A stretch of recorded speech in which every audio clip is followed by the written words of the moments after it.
Jack needs a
Everybody, welcome to a beautiful spring day and the Mike Missanelli Show on 97.5, thefanatic.com. Lot to rehash today on today's show because you had the Eagles with the complete draft. We're going to go over each player that they selected. There's always hope when you have a draft. Everybody is a great selection. They've got great athleticism and good measurables and all that. We never really know until we actually see them play. But by all accounts, the ratings on the Eagles draft was pretty good. So we're going to go over every single detail of that Eagles draft. Now, there are a couple of question marks that remain here after the Eagles draft. One is the tight end. They didn't draft the tight end. Does that mean Dallas Goedert is staying? I have no idea what's going on with that. And I actually am confused on why they would have passed up on 3 tight ends that were taken right in that cluster of tight ends. And the other is about the safety, Andrew Makuba, and whether they think he can be a starter. I assume they drafted him because they think he can be a starter. They think they got 2 starters in this year's draft, but they picked him before other highly rated safeties like Kevin Winston and Caleb Ransom and Jordan Sanker and the kid from Notre Dame, Xavier Watts. So they think highly of Andrew Makuba, and our own Andrew DiCecco was high on him as well and thought that that would be a good selection for the Eagles.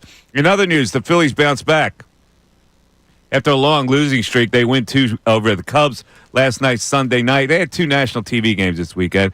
Nola with a bounce back as they outlast the Cubs in 10 innings. And the big news out of this, Jordan Romano comes through. Yes, Jordan Romano and Nola with a bounce back. And, of course, you got the NBA playoffs and the no call, as Jim Jackson would call it, with the Knicks game. All kinds of stuff that we're going to talk about today, including I'm going to set the odds on the new Pope.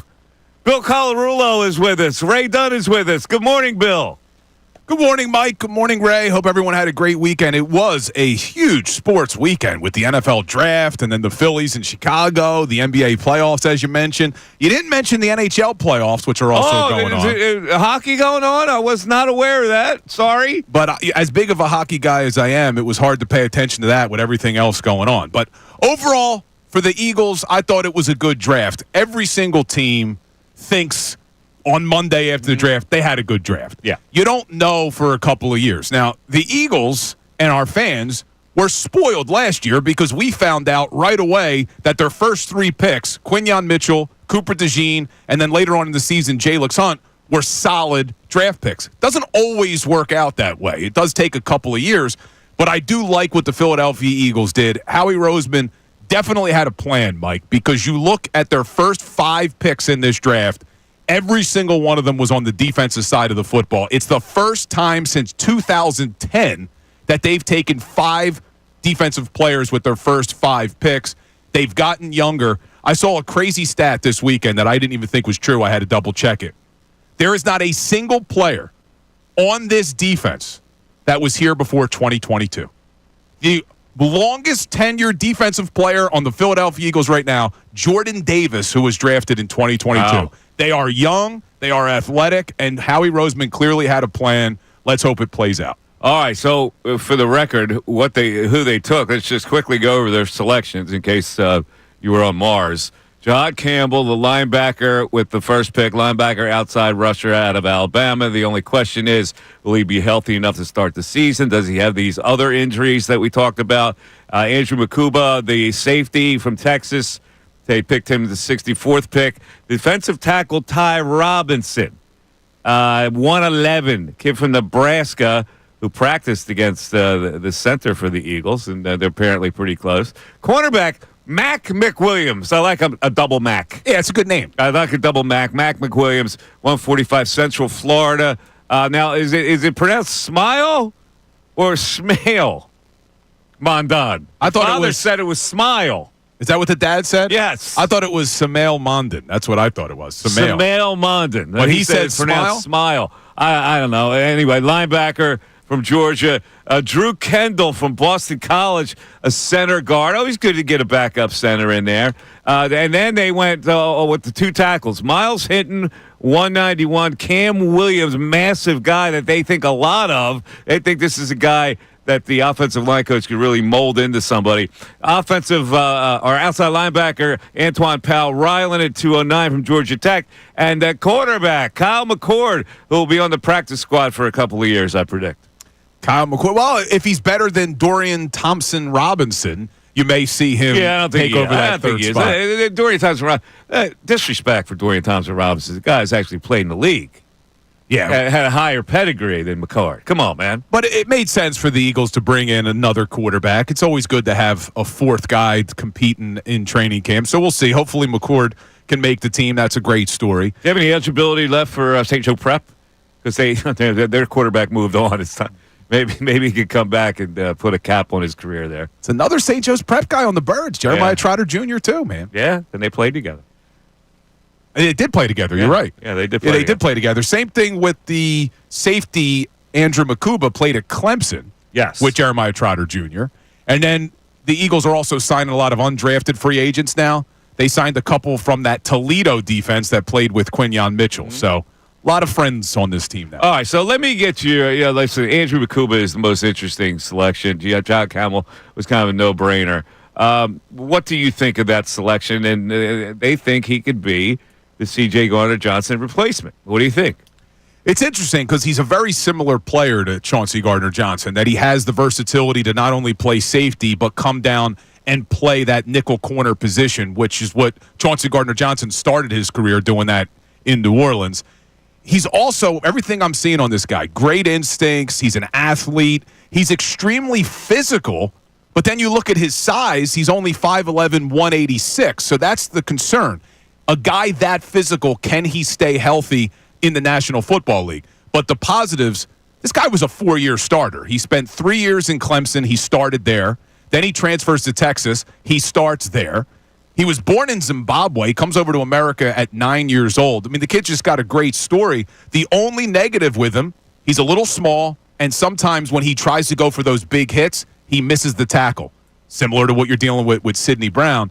But everything I'm seeing is this is a guy that maybe doesn't have as much upside as like a Jahad Campbell would, but someone that could step into a Vic Fangio defense and be a starter in his rookie season. He's going to compete with Sidney Brown. We'll see how it plays. So your overall view of the Eagles draft was what? What would you say if you had to give it a grade? If I had to give it a grade today, and again, these grades that people give this soon, it's almost impossible. It is. It really is. But where they were picking, we knew going in, they had 8 picks. They were in the bottom of almost every round to start. I'm giving them a B+ because I think with the Jahad Campbell pick, the Makuba pick, and I do really like the Ty Robinson pick, I think you got to give them a B+ because they also not only took the best player available at times, they did get needs. They traded away Chauncey Gardner-Johnson. Well, now they bring in a safety like Makuba that could compete with Sidney Brown. They lost Milton Williams. Well, now they bring in Ty Robinson, who we know has an ability to rush the passer and create that interior pressure. When it comes to Jahad Campbell at linebacker, they lost Aaron Burks. We don't know if Nakobe Dean's going to be healthy. If Campbell really does play a little bit of edge, well, they lost Josh Sweat. They lost Brandon Graham. So the fact that they lost so many players on the defense and now they've brought in some players to replenish that, I think is a good thing. You could say the same thing about Mac McWilliams, too, being a slot corner. Yes, Cooper DeJean probably takes that spot, but who's his backup? You lost Devontae Maddox. Well, as we go to the break, Matt Miller of ESPN, draft expert, quote, "We'll look back on this draft as a spark to continue the Eagles' NFC dominance." Woo! Everybody else likes the draft, or are they just drunk with Howie-itis? 610-632-0975 is how you climb into the show. Mike Missanelli Show. We're going to analyze every player coming up after this. Philadelphia.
5:14. It is the Mike Missanelli Show, 97.5 The Fanatic. 610-632-0975. Ray Dunn, how was your weekend, all right? Great weekend. Mike, how was yours? It was all right. You know, I did a lot of yard work. I did a lot of sawing again, power sawing.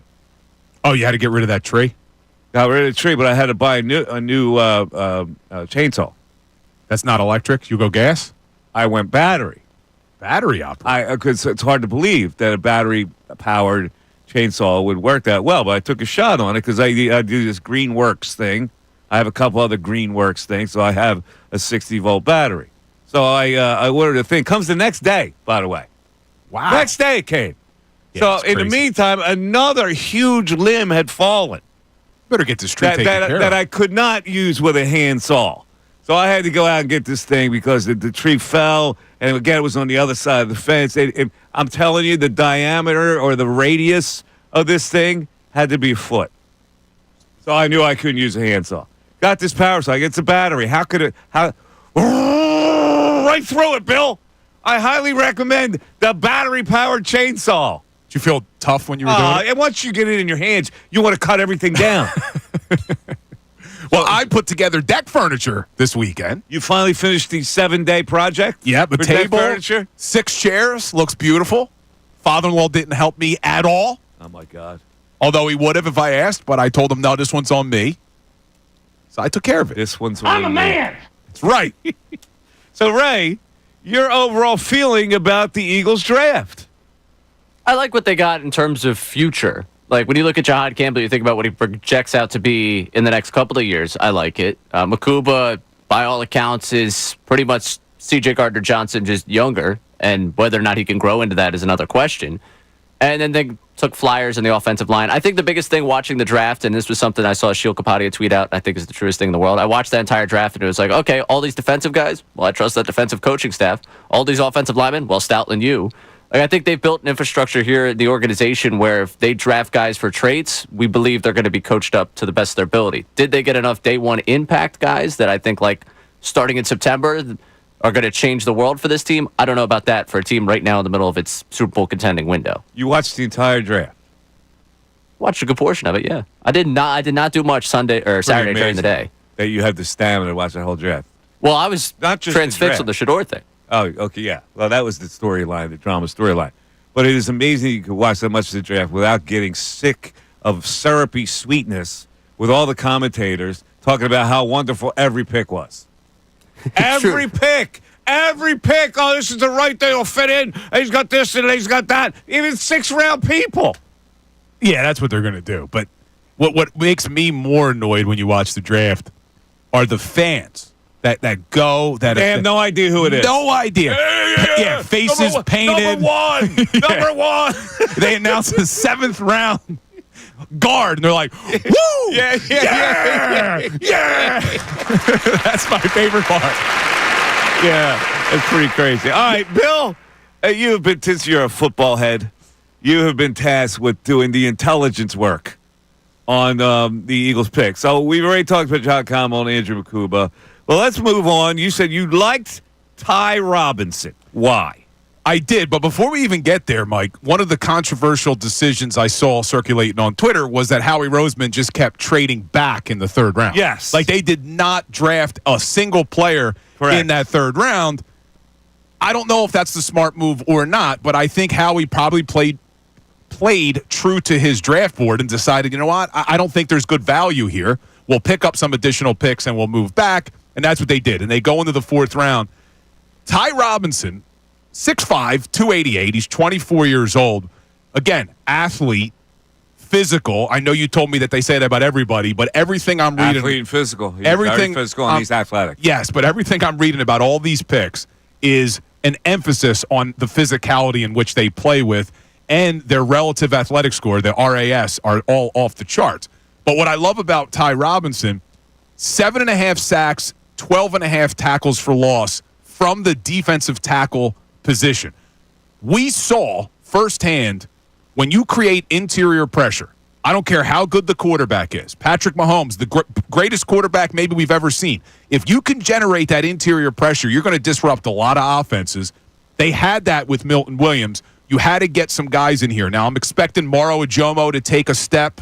He's probably going to fill that Milton Williams role, but you needed another rotational piece on that D-line that has an ability to rush the passer. You got it in Ty Robinson. Now, we'll see how he is in the NFL. I was reading he's got shorter arms. People are always worried about arm length because it's hard to shed blockers. He lacks bend. People love that. Football guys love talking. He lacks bend. Yeah, they love talking bend. So he doesn't get low enough. That's what she said. Yeah, it doesn't get low enough. But if his pass rushing ability is able to translate to the NFL level, this is a great pick for the Philadelphia Eagles. It reminds me of he's a Caucasian defensive tackle. Didn't they have one named what was his name? Andy. What was the Eagles guy they had as a defensive tackle? Andy Harmon. Andy Harmon. Yeah. How about that? That's a good pull by you. Andy Harmon. How far are we going back for Andy Harmon? Andy Harmon go to was he an Air Force guy? Andy Harmon? I can't remember. I remember who he is, but I don't remember where he went. Andy Harmon. That's a good last name pull by you. I only had the first name. Yeah, you had the first name. Look at that. Teamwork makes the dream work. He went to Kent State. Oh, Kent State. We're going all the way back to 90s, man. Yeah. Ray, you don't even know what we're talking about right now. But most people, like the 90s Eagles, we were into it. Andy Harmon was in that defensive morass. So I thought you were going to talk about another defensive tackle who we actually saw this weekend, Bo Allen. I forgot Bo Allen. Looked like a character from Deadwood. Yeah, Bo Allen all of a sudden is Mr. Eagle. So, even though Andy Harmon is probably a better player. Oh, yeah. But Bo Allen, well, he's on the podcast with Chris Long. So, yeah, okay. And I think he's good buddies with Jason Kelsey and all that. We're going to take a break. So now we got the first three kicked, and now we go to the back end of the Eagles draft. So here's Bill's report on that. That's coming up on the Mike Missanelli Show after this. Again, we'll go to our text board, 610-632-0975, or if you want to sound off on the Eagles draft. Everybody raving about it. Is that just because it's Howie and he's riding a hot hand right now, or do they actually believe that these players were worth more than other teams' players? Mike Missanelli Show continues. Fanatic Sports Update. New birds in the nest. I'm Ray Dunn. This update is brought to you by Groundworks, your expert for basement waterproofing and foundation repair since 1997. Book your free inspection at groundworks.com. The Eagles selected 10 players over the weekend in the NFL draft, headlined by Alabama linebacker John Campbell and Texas safety Andrew Makuba in rounds 1 and 2. On day 3, the Eagles add offensive line depth, a few guys defensively, and Syracuse quarterback Kyle McCord, who played high school football at St. Joe's Prep. Notably, the Eagles did not take a tight end this weekend, opening the door for Dallas Goedert, for Dallas Goedert to remain on the team for this offseason and for the season to come. Howie Roseman addressed that following the draft. Dallas is part of the team, as we speak. Obviously, as we go forward, we're going to continue to address things on this team, and right now, nothing further. And we'll continue to address everything going on with Birds following the draft right here on 97.5 The Fanatic. Phillies took 2 of 3 from the Cubs over the weekend at Wrigley Field, winning 3-1 in 10 innings last night on Sunday Night Baseball. Aaron Nola looked more like himself. 7 innings pitched, just 1 earned run, struck out 6. Phillies now have a day off today before the Nationals come to town for a 3-game set tomorrow night. This update's also brought to you by Discover. Do you know it's accepted at 99% of places that take credit cards nationwide? If you guessed Discover, you guessed right, based on the February 2024 Nielsen report. I'm Ray Dunn on your home for the Sixers and the Flyers. 97.5 The Fanatic and 97.5thefanatic.com.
Oh, God, this is a great spring day. 610-632-0975. Before Bill handicaps the rest of this draft, Ray, what kind of Twitter situation are we getting into? What kind of text? All that stuff. We had someone that was upset that we left off some impressive things about Ty Robinson. We did. Yeah. He's also pre-med and looks to be a pediatrician one day. That's Text line wanted us interesting. to know that. We also left off this. Let me tell you how Bill's brain works. He's from Nebraska, right? He played against Cam Jurgens, was his teammate at Cam Jurgens. Bill turns to me, he goes, you know what else is interesting about Ty Robinson? He has a camel. I saw this. But Bill said camel. Well, I corrected myself immediately. I said he has a pet camel. I mean a camel. But I misspoke. so he was in the Cam name. So Cam Jurgens, camel. Yeah, Camel. It was twisted up in my brain. He has a pet camel. But, yeah, he does. He has a pet camel, which is strange. But the other exciting thing about Ty Robinson, I thought you were going to say I left off, Ray, because I know this is why you love him, is he played for Matt Rule, and he was a single digit number. And Flip that the other way. He was a single digit. That's the most important thing here. So you know what that means. Under Matt Rule, if you get a single digit. Yeah. I know. We went through all that. Temple tradition. When they played Penn State, I had to hear about all that single digit Matt Rule situation. Ty Robinson's now my guy. He was a single digit. That's enough for me. That man is going to be a starter here for a decade. Wait, hold on, though. He's not rocking number 9 here, man. That's Nicky Foles, man. He's not rocking number 9. It's not about being a single digit here. He was a single digit there. I'm just saying, Ray. 97 or something. I don't care. Who do you think of when you think of 97 on the Eagle? 97. Was Hargrave 97? Hargrave was 97. Corey Simon. No, he was 90. 96, wasn't he? No, Corey Simon was number 90. Oh, he's 90. Broderick Bunkley wore number 97. That's a good one. Cullen Jenkins, number 97. Cullen Jenkins. Jeez. Remember that I think I went with Hargrave. Hargrave was probably the best 97 in recent memory. 610. That's 610. What else? What other text do we have here? Khalil saying, it's just today's grade. It doesn't mean anything until later. Don't overthink it. They can't sign everyone. Whoever stands out, trying to sound like a motivational text here. Pretty much, these guys will be, because of the coaching they receive, the cream always rises to the top. So I think he's positive here, but he sent it something that belongs in a Nike commercial as a text here. Oh, Khalil from Delaware. All right, Bill. We went through the first 3 picks. The next pick is Mac McWilliams. Yeah, the great name. You're right, dude. I hope this kid's good because I love the name. Can't be his first name. Mac Cannot McWilliams. be. They called him Mac his whole life, so he then became Mac McWilliams. Yeah, it's pretty good. Look, understand, everything I'm going to say about the remaining prospects that they drafted, you got to take it with a grain of salt. There's a reason why these guys all fell to round 5, round 6. So there's upside, but there's a reason that they fell. So Mac McWilliams, he started his career at the University of Alabama, Birmingham, before he transferred to UCF. 5'10", 190, ran the 40 in 4.41. Again, everything I'm reading about him, I've heard words like tenacious, physical, athletic. He is a slot corner that likes to throw his body around.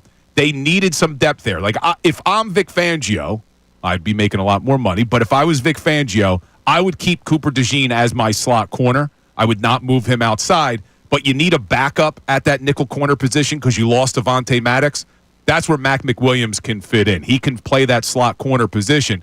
Now, one of the things that I was reading online was if you go and watch his tape against Travis Hunter, against McMillan, against Jordan Tyson, you could see how good this guy can be. He performed very well at the Senior Bowl as well. So, 5th-round rookie, take it with a grain of salt, lower your expectations, but there's a chance this guy makes the team and he's your backup nickel corner to Cooper DeJean. All right, let's move on. Ishmael Mondon, Shmael or Smile, whatever it is, from Georgia, the linebacker. So Samael Mondon Jr., Georgia. Here's what's crazy. This linebacker was a 3-year starter for Kirby Smart at Georgia. Like, if you start at linebacker for 3 years at a program like Georgia, you got to be pretty damn good. He's athletic, common theme, athlete. 6'2", 224, ran the 40 in 4.58. He's only 22 years old. He's battled a foot injury over the last couple of seasons. But physical again, has great instincts. When you start that many games in the SEC, you have to be a pretty solid linebacker. I don't expect him to come in and start. Maybe he's a special teamer and he provides some depth behind Jahad Campbell, Nakobe Dean, and Jeremiah Trotter Jr., but I like it. Another Georgia Bulldog, man. There's a common theme here. And a lot of SEC guys. Again, Jahad Campbell was an SEC guy. Andrew Makuba playing at Texas, SEC guy. So I like the Samal Mondin Jr. linebacker. It's just, why would a guy who started for 3 years fall all the way to the 5th round? Like, what is it about him? And the one weakness I kept reading on him was he lacks instincts. Well, Vic Fangio's been a coach in this league for 30 damn years. He spent a decade coaching linebackers. You saw what he could do with Zach Baun, who never played the position before at the pro level. So he could be a dark horse, Mondon. If they can get him and they can coach him up with the coaching staff that they have, I'm excited to see what he can do. But again, 5th-round rookie for a reason. All right. Center guard, BC, Drew Kendall. So Drew Kendall out of Boston College. His father actually was a NFL player as well. Good size. He's actually a little big for a center. He's 6'4", 310. So I would assume that Jeff Stoutland is going to cross-train him at guard. It would make a lot of sense. You want to have that versatility in one of your backup linemen. But he started 37 games in college at the center position. And outside of Cam Jurgens, you look at this roster, you didn't have a true backup center on the roster. So last year, Landon Dickerson had a moonlight as a center. You don't want that. You want to have a true center that can back up Cam Jurgens. It's probably Drew Kendall. Cross-train him at guard so he can come in. Again, a very athletic guy at 6'4", 310 pounds. Let's move on, because now we're getting into a couple of tackles that they drafted. Miles Hinton with the 191st pick. Tackle Miles Hinton. This dude's a big boy, man. 6'7", 325 pounds. He started 31 games in college. He started his college career at Stanford, started 16 games at right tackle. He transfers to Michigan. He starts another 15 games, but 11 of them at left tackle, 4 of them at right tackle. You lost Fred Johnson this summer. He was your swing tackle. He was the guy who could play both tackle positions. Could Miles Hinton be that guy in Stoutland University where he can now be your first backup off the bench at the tackle position if you needed him? 6'7", 325 with a lot of starts.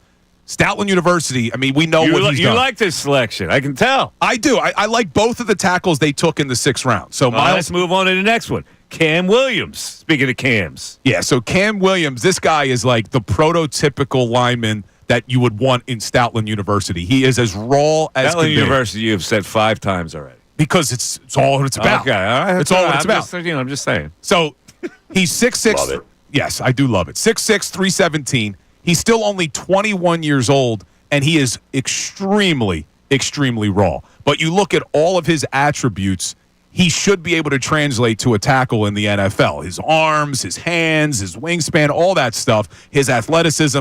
It's just he's raw. He committed, I think, he was up there with the most penalties committed in college football because he's really only been a starter for 1 season at Texas. But you get him here, you get him into where?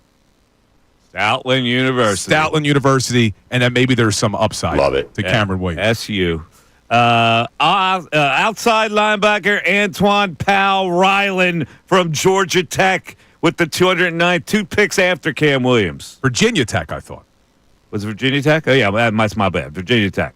Yeah, so he spent 3 years at Florida before he transferred to Virginia Tech. Here's what's crazy about this guy. Do you know he led college football the last 2 years with 25 and a half sacks? I did not know that. So he had the most sacks in college football over the last 2 seasons, but he fell for some reason. So you know he can get after the quarterback, but is that going to translate to the NFL level? Obviously, teams don't think that it is, but when you have an ability to rush the passer, bring him in, coach him up. Let's see what Washburn can do with him. But he certainly has the talent to get after the QB. All right, and then Kyle McCord, quarterback, Ohio State, Syracuse, St. Joe Prep. Yeah, you love the local guys. You predicted this. Didn't you predict he was going to go as the first local quarterback? I thought you said that on the air. Yes. I thought he was going to go ahead of the kid from Downingtown. Yeah, so look, it's a 6th-round quarterback.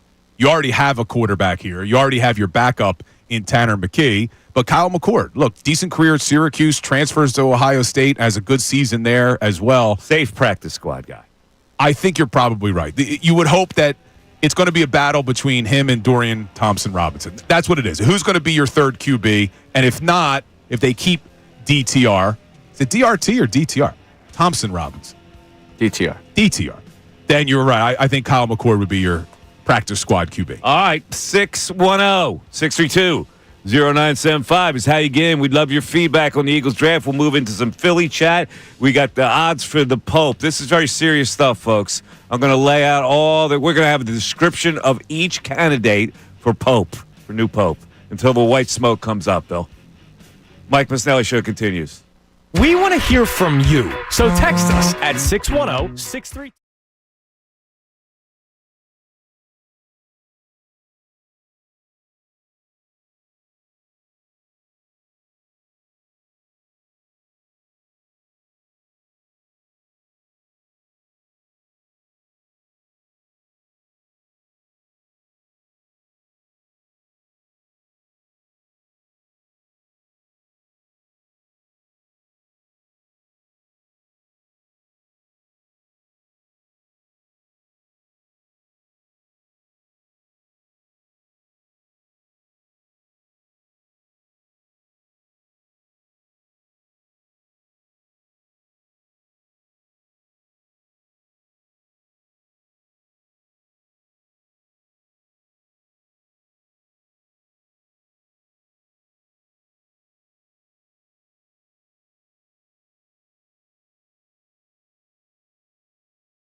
.97.5 The Fanatic. Yeah, you can put your clothes back on because the draft's over. But the Phillies season got a little bit of adrenaline as they take 2 from the Cubs on national TV with Aaron Nola and Jordan Romano coming through for your Phils. But the center fielder, I don't know if he came through. I was thinking of you, man, watching the end of that game last Usually night. I give you a little text, 2-word text. Yeah, it When was. something happens like that, I go, but Rojas stinks. He didn't give it to me. Though. No, I stayed away. But yeah, look, all is well with the Phillies now. They take 2 or 3 from the Cubbies. Aaron Nola. I think the people who were overreacting to Aaron Nola calmed down a little bit, right? I mean, that was a great outing by Aaron Listen, Nola. he stayed away from the middle of the plate the whole day. And that's what he's got to do. Now, that's very difficult. I mean, you have to be pinpoint perfect. That's why I go, I don't know. Sometimes he's got it. Sometimes he doesn't have it. He's in the middle plate. He's very, very hittable. Yeah, so he stayed off the plate. He looked good. Romano, like you said, comes in. His velocity was up. He gets the save. But him, he got a little excited at the end, and Bryce Harper wasn't buying it. Did you see that? The last out, he snagged it and he went over and he was like ready to go like this. He was thinking that Harper was going to reciprocate, and Harper looked at him like, "Dude, I didn't see you that. didn't see that." I The saw last Romano out? excited, Right, but I didn't Did you see Harper. that? Romano had just won the World Series in Yeah, his he mind, did, and Bryce yes. Harper was like, "What time's the flight?" Yeah. I didn't notice Harper's reaction. I Oh, did yeah. notice Romano's. Harper went, "Dude." Well, look, it was like winning the World Series for Romano with how much he struggled. His ERA went down, I think, a full run. Yeah, I there read you something. go. I read something today. Romano could pitch 30 straight scoreless innings, and his ERA would still be above 3. Really? Oh man, that's a long climb back. It is a very long climb Yeah. back. Well, For a guy that anyway. only signed a 1-year contract. Yeah. But look, it was a positive weekend for the Phils. It was. I love the national TV games. I love to hear what they're saying about the Phillies, the Philadelphia teams. All right. I also don't mind the national TV games. I said this off air to Ray. I hate the in-game interviews of the players who are out in the field. Like, what are we doing here? Like, why do we have to ask PCA about his favorite movies and what sport he would play if he wasn't a professional baseball player while the game is going on? It was a great baseball game. I don't need all of the sideshows. I think that's great. Come on, man. I think it's great. What I don't think is great is the manager interviews. I think the manager interviews bore the crap out of me. If you're in the field, and the reason why they can do it is because baseball has time between pitches and stuff. If you're engaged in the game, this guy's playing the game, talking while he's playing the game. I think that's very interesting to a viewer. Okay, it may be interesting. Because It's you know not- what, you know what I- they're I waiting don't- for. You know what they're waiting for. They're waiting for the ball to come to him. Exactly. Yeah, which he shouldn't be distracted. Well, that's on him. He can decide to do it or not. But to the viewer, I think it's great. I disagree. I don't like the interviews of coaches at NBA games. I don't like the interviews of players at the NBA games. Baseball, because of its timeless nature, that works. I could do without all in-game interviews, but maybe that's just because I appreciate the sport and I like the sport for what it is. I don't need the sideshow. You're right. The manager ones are boring because they're not going to give you anything. Look, coming out of halftime of every football game, they grab a coach. Oh, we got to do better. We got to protect the football better. It's always just generic stuff. But with Crow, what's his last name now? PCA, I keep calling him, but Crow Armstrong. Pete Crow Armstrong. Yeah, what? He's like the next superstar. Oh, he's everybody loves him. Very good player. I don't know if I like the one earring he rocks. A little weird. Maybe I'm just jealous. I used to rock the earrings. Of course. Did you ever have earrings, Mike? Never did. Of course you did. Well, dude, you got to remember, this is early 2000s. Of course, I had the 2 hoops, and then I switched it to the 2 diamonds. Come on now. You're like, Come on you're now. like College football, I had my earrings, Such man. a Jersey club dude. I wasn't just Jersey. I think you're a guy that would show up at Taylor's with a tight shirt and Look, early 2000s, in college, playing sports, we all had earrings. We all Jersey had Shore inspired you, didn't it?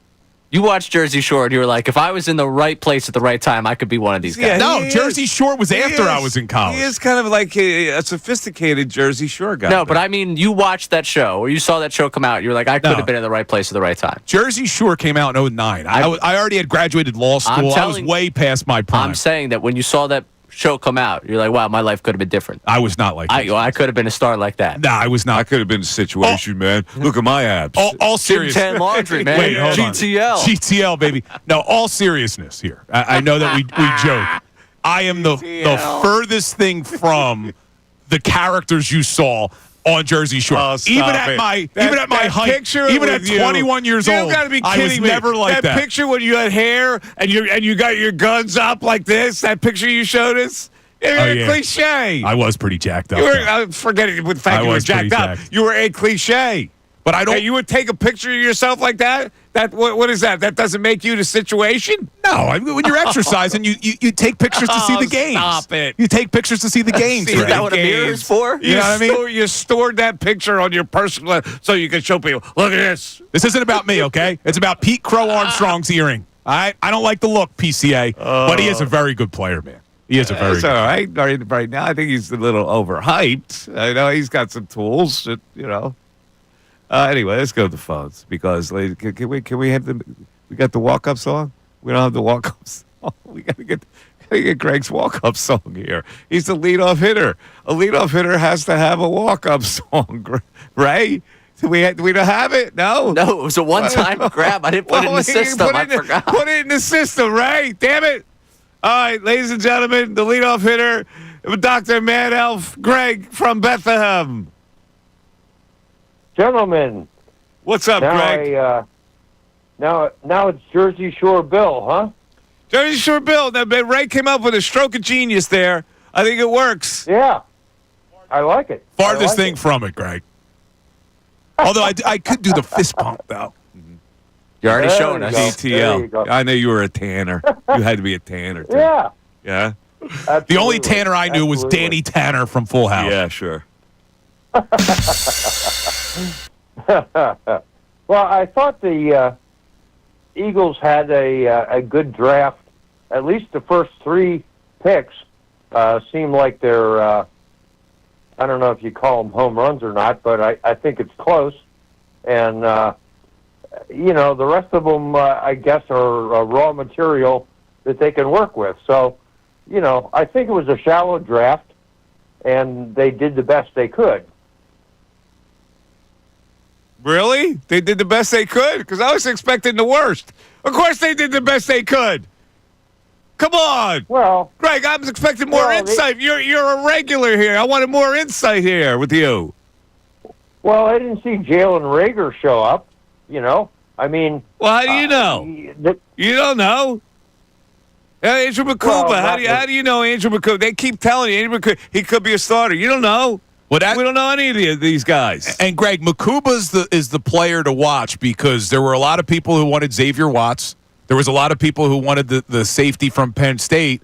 They all came Kevin off. Winston. They all came off the board Caleb after. Ransom. Yeah. So we're gonna have to watch their careers. Hopefully, the Eagles got it right with Makuba, but we'll be watching the other guys to see how it all plays out. well, I thought Andrew had him pretty highly rated. DeCecco loves him, Greg. Yeah, DeCecco absolutely Yeah. loves Makuba.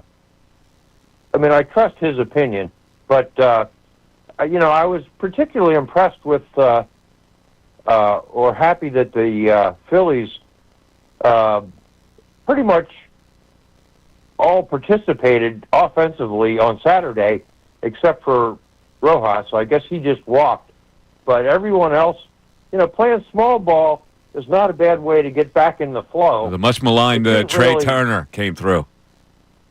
Big night Yeah, yesterday, last yeah, night. Yeah. I mean, baby steps. You got to start somewhere, but if you're making contact, you start feeling better about yourself, and I think a lot of baseball is confidence at the plate. Hey, listen, you look at their lineup, you go, okay, it's a pretty good lineup. Now they somehow go into all these slumps at once. They stop hitting for a period of time. I don't understand it, but they're a good team. They may not be good enough to make the playoffs. They just might not be good enough to make the playoffs. And think about that for a second. Well, it's still early. I think that it's a good step that everybody was making contact, and hopefully they can build on that. You got to start somewhere. I get it. I think you're missing my point. The competition now in the National League is such that they may not be good. They may not be better than those teams in the West that are going to make it. Yeah, it's a very deep National League. That's why you got to win games. I think if the season ended today, though, they'd be a wild card team. But it's going to be a long season. But Greg said something that everybody hit yesterday. You know who didn't? Bryce Harper, 0 for 5 yesterday. Last 7 games, he's hitting 143. Last 15 games, he's hitting 214. Somehow that goes under the carpet. Bryce has got to step it up a little bit. Bryce has immunity. 610-632-0975. Mike Missanelli Show continues. Fanatic Sports Update. 10 new birds in the nest. I'm Ray Dunn with this Fanatic Sports Update. The Eagles selected 10 players over the weekend in the NFL Draft, headlined by Alabama linebacker Jahad Campbell and Texas safety Andrew Makuba in rounds 1 and 2. On day 3, the Eagles added some offensive line depth for you guys defensively, and Syracuse quarterback Kyle McCord, who played high school football at St. Joe's Prep. Notably, the Eagles did not take a tight end this week. Opens the door for Dallas Goedert to remain a bird after plenty of trade rumors all offseason. Howie Roseman addressed that one following the draft. Dallas is part of the team, as we speak. Obviously, as we go forward, we're going to continue to address things on this team, and right now, nothing further. We'll continue to break down everything going on with the Birds following the draft right here on 97.5 The Fanatic. The Eagles took 2 of 3. Phillies took 2 of 3 from the Cubs this weekend at Wrigley Field, winning 3-1 in 10 innings last night on Sunday Night Baseball. Aaron Nola looked more like himself, 7 innings pitched, an earned run, and 6 strikeouts. Phillies with the day off before the Nationals come to town for a 3-game set tomorrow night. This update's brought to you by the PGA Tour's Truist Championship. The Truist Championship is coming to the Philadelphia Cricket Club's Wissahickon course May 7th through 11th. Tickets are on sale now at truistchampionship.com. That's truistchampionship.com. I'm Ray Dunn on your home for the Sixers and the Flyers. 97.5 The Fanatic and 97.5thefanatic.com.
Start a little argument here as we go into the 11 o'clock hour. So, I was reading where Abdul Carter started picking a draft, goes to the New York Giants. Penn State linebacker is going to be Michael Parsons plus. Wanted to wear 56 because Lawrence Taylor was his hero. Lawrence put the kibosh on that right away. Shut it down. No. You're not wearing my number. Now, Lawrence Taylor might be the greatest defensive player who ever lived. He's got license to do that. Abdul Carter wore the vaunted number 11 at Penn State. If Abdul Carter had asked for 11, should Phil Simms, whose number 11 is retired by the Giants, should Phil Simms have said, yeah, dude, we'll take it off the wall for your career? Absolutely not. Why not? Absolutely not. If you are a player who was good enough to get your number retired, the number should remain retired. We shouldn't have different degrees of how good the retired player's number or whether or not. Well, Phil Simms wasn't the greatest quarterback of all time, so he should give it up. But Lawrence Taylor, what? If your number's retired, it should stay retired. This is ridiculous. Every time a good player gets drafted. That's the first time it happened. And I think it's ridiculous. The number's retired, it comes off the wall for somebody. I think it's dumb. If you have your number retired, it should stay retired. It shouldn't be, it's retired until we draft someone who we think is going to be really good. That's not what it should be. A retired number is a retired number. If the Giants wanted to give Abdul Carter number 11, then they should have never retired Phil Simms' number back in the day. They did it for a reason. They didn't know they were going to have But Abdul they did Carter. it for a reason. There shouldn't be these degrees of retired players like, oh, well, Lawrence Taylor, no, and Phil Simms, There yes. absolutely should be a degree. There should be an arbiter. If Who you're the hell is Phil Simms to own number 11? Then they Phil should have Simms? retired it, Mike. Well, you're right. They should have. That's why they should take it down. No. If you retire a number, it should stay retired. And I honestly, you shouldn't even ask.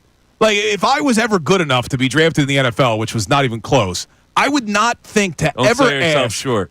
somebody whose number they was missed retired. You on the draft. They didn't do enough homework on you. They didn't. They should have gone to You're Division listening to the 3. Mike Missanelli Show, 97.5, The Fanatic, WPEN, HD1, Burlington, Philadelphia, a Beasley Media Group station broadcasting live from the Comcast Business Studios, powering possibilities. Come on, Phil Simms. All right, well, let's talk about Donovan then. Jesus. What if the Eagles eventually draft a guy who was an absolute superstar in college and he wants number 5?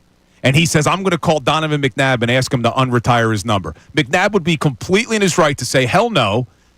Earn it yourself. I would say no. Get a new number. The player shouldn't ask. The organization should say, Donovan, would you have a problem with somebody wearing your number? And if he says yes, then you shut it down. I think they shouldn't even put the player in that position. You retired my number for a reason. Keep it retired. Like, why would Jeffrey Lurie or the Eagles I'm even just go? noticing the big disparity here. We're talking about two numbers. The kid wore 11. You get 11 at Penn State, it's special. 11 is special, right? So you would think the kid would want to wear 11, but instead he goes, nah, I don't want to wear 11 because Lawrence Taylor, I want to glorify Lawrence Taylor. He was my hero. I love to wear 56 to glorify Lawrence Taylor. Yeah, no way. But I'm okay with that because Lawrence Taylor's the greatest defensive player ever lived. There should be a scale.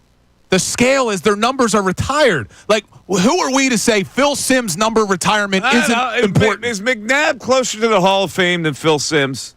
I don't care who's closer to the Hall of Fame. It should be measured that way. Is McNabb may have immunity from ever taking that number down. Phil Simms, stop it. Then the Giants shouldn't have retired his number. Well, I don't know why they did. They did because of his contributions to the New York Giants football team. Did he win 2 Super Bowls? 2 Super Bowls. 2 Super Bowls? Was a Super Bowl MVP. McNabb never won one. But either one of them, any player that asks for their number, it shouldn't happen. There's a reason we retire numbers, man. It should mean something. It shouldn't mean your number's retired until a player we think's a star comes and asks for it. All right, relax. I'm not going to there. No. Yeah, but that's your way. Lawrence Taylor, and I agree with Lawrence Taylor shutting them down. But wouldn't you? Lawrence Taylor, man, he's had so many problems with his life. You'd think he'd want his number relived. Let me ask you, though. What? You're Abdul Carter. Yeah. You think you're going to grow into being one of the best defensive players in the National Football League. Yeah. Wouldn't you want to make your mark with your own number? Why would you want Lawrence Taylor's number? The kid made an innocuous comment saying Lawrence Taylor was his hero. He would like to honor Lawrence Taylor by wearing his number. That's pure. That's a pure motive, isn't it? It's not like he said, I own 56 because that was my number in college. I'm not even going after Abdul Carter. Great kid. What I'm saying is, wouldn't you want to make your own mark anyway? Like, look, Sidney Crosby, right? I can't stand him. I have a sports hate for him. Nobody wore 87 before him. He didn't come in and say, I'm going to wear 99 to honor Wayne Gretzky. He said, no, I'm going to make 87 cool. Like, 87 was a hideous number before Sidney Crosby started wearing it. Now every kid's wearing 87. It's not a common number, so he should own 87 for forever. 56 and 11 are common numbers for football. Then stop retiring numbers. Then you can't be arbitrary about how good the player was. If they retired his number, he was pretty damn good. We got a call on this. 610-622-0975, by the way. Who we got there, Ray? I'm sorry. Ed from Delco. Ed from Delco joining us on this subject. Ed, you're on 97.5 The Fanatic. What's up? Yeah, I agree with Bill. You can't do this. If that's the case, stop retiring numbers. It's been done before. Yeah, I mean, it's not like it's never been done. It's been done before. They've taken numbers off the wall to give to people. they have.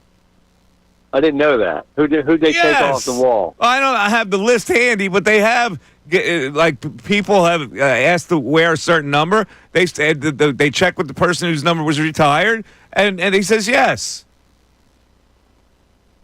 Oh man, I would never say yes. I mean, you earned that. You had a great career, and they retired your number. That's what it means. Nobody can ever wear that number again. All right, and then they turn around.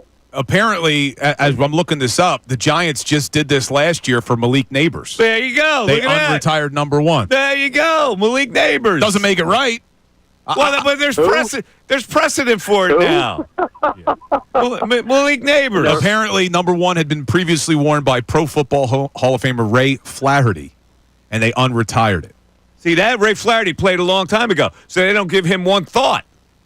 It's still dumb. So it becomes meaningless then, retiring numbers. It has no merit. It becomes meaningless. All right. So why even do it? I mean, I understand if they took Lieberthal's number down and the Phillies gave it to somebody. But Did they really? They took Lieberthal's number. Let's say you knew that, so you know what happens. Wait, they didn't have Lieberthal's number was never every reached. year. Lieberthal was he's not on the Wall of Fame. He's a Wall of Famer. But his number was He's a never Wall reached. of Famer? His number was never retired. He's a Wall of Famer. He's a Wall of Famer. All right. Yeah, 10 Phillies have retired numbers. How many can you name? Let me see if Mike? I can name. Yeah, 10 of them. Well, one of them's Jackie Robinson, so, so 9 Philadelphia Phillies. Retired number: Schmidt, Correct. Carlton, Correct. Robin Roberts, Correct. Richie Ashburn, Correct. Dick Allen, Correct.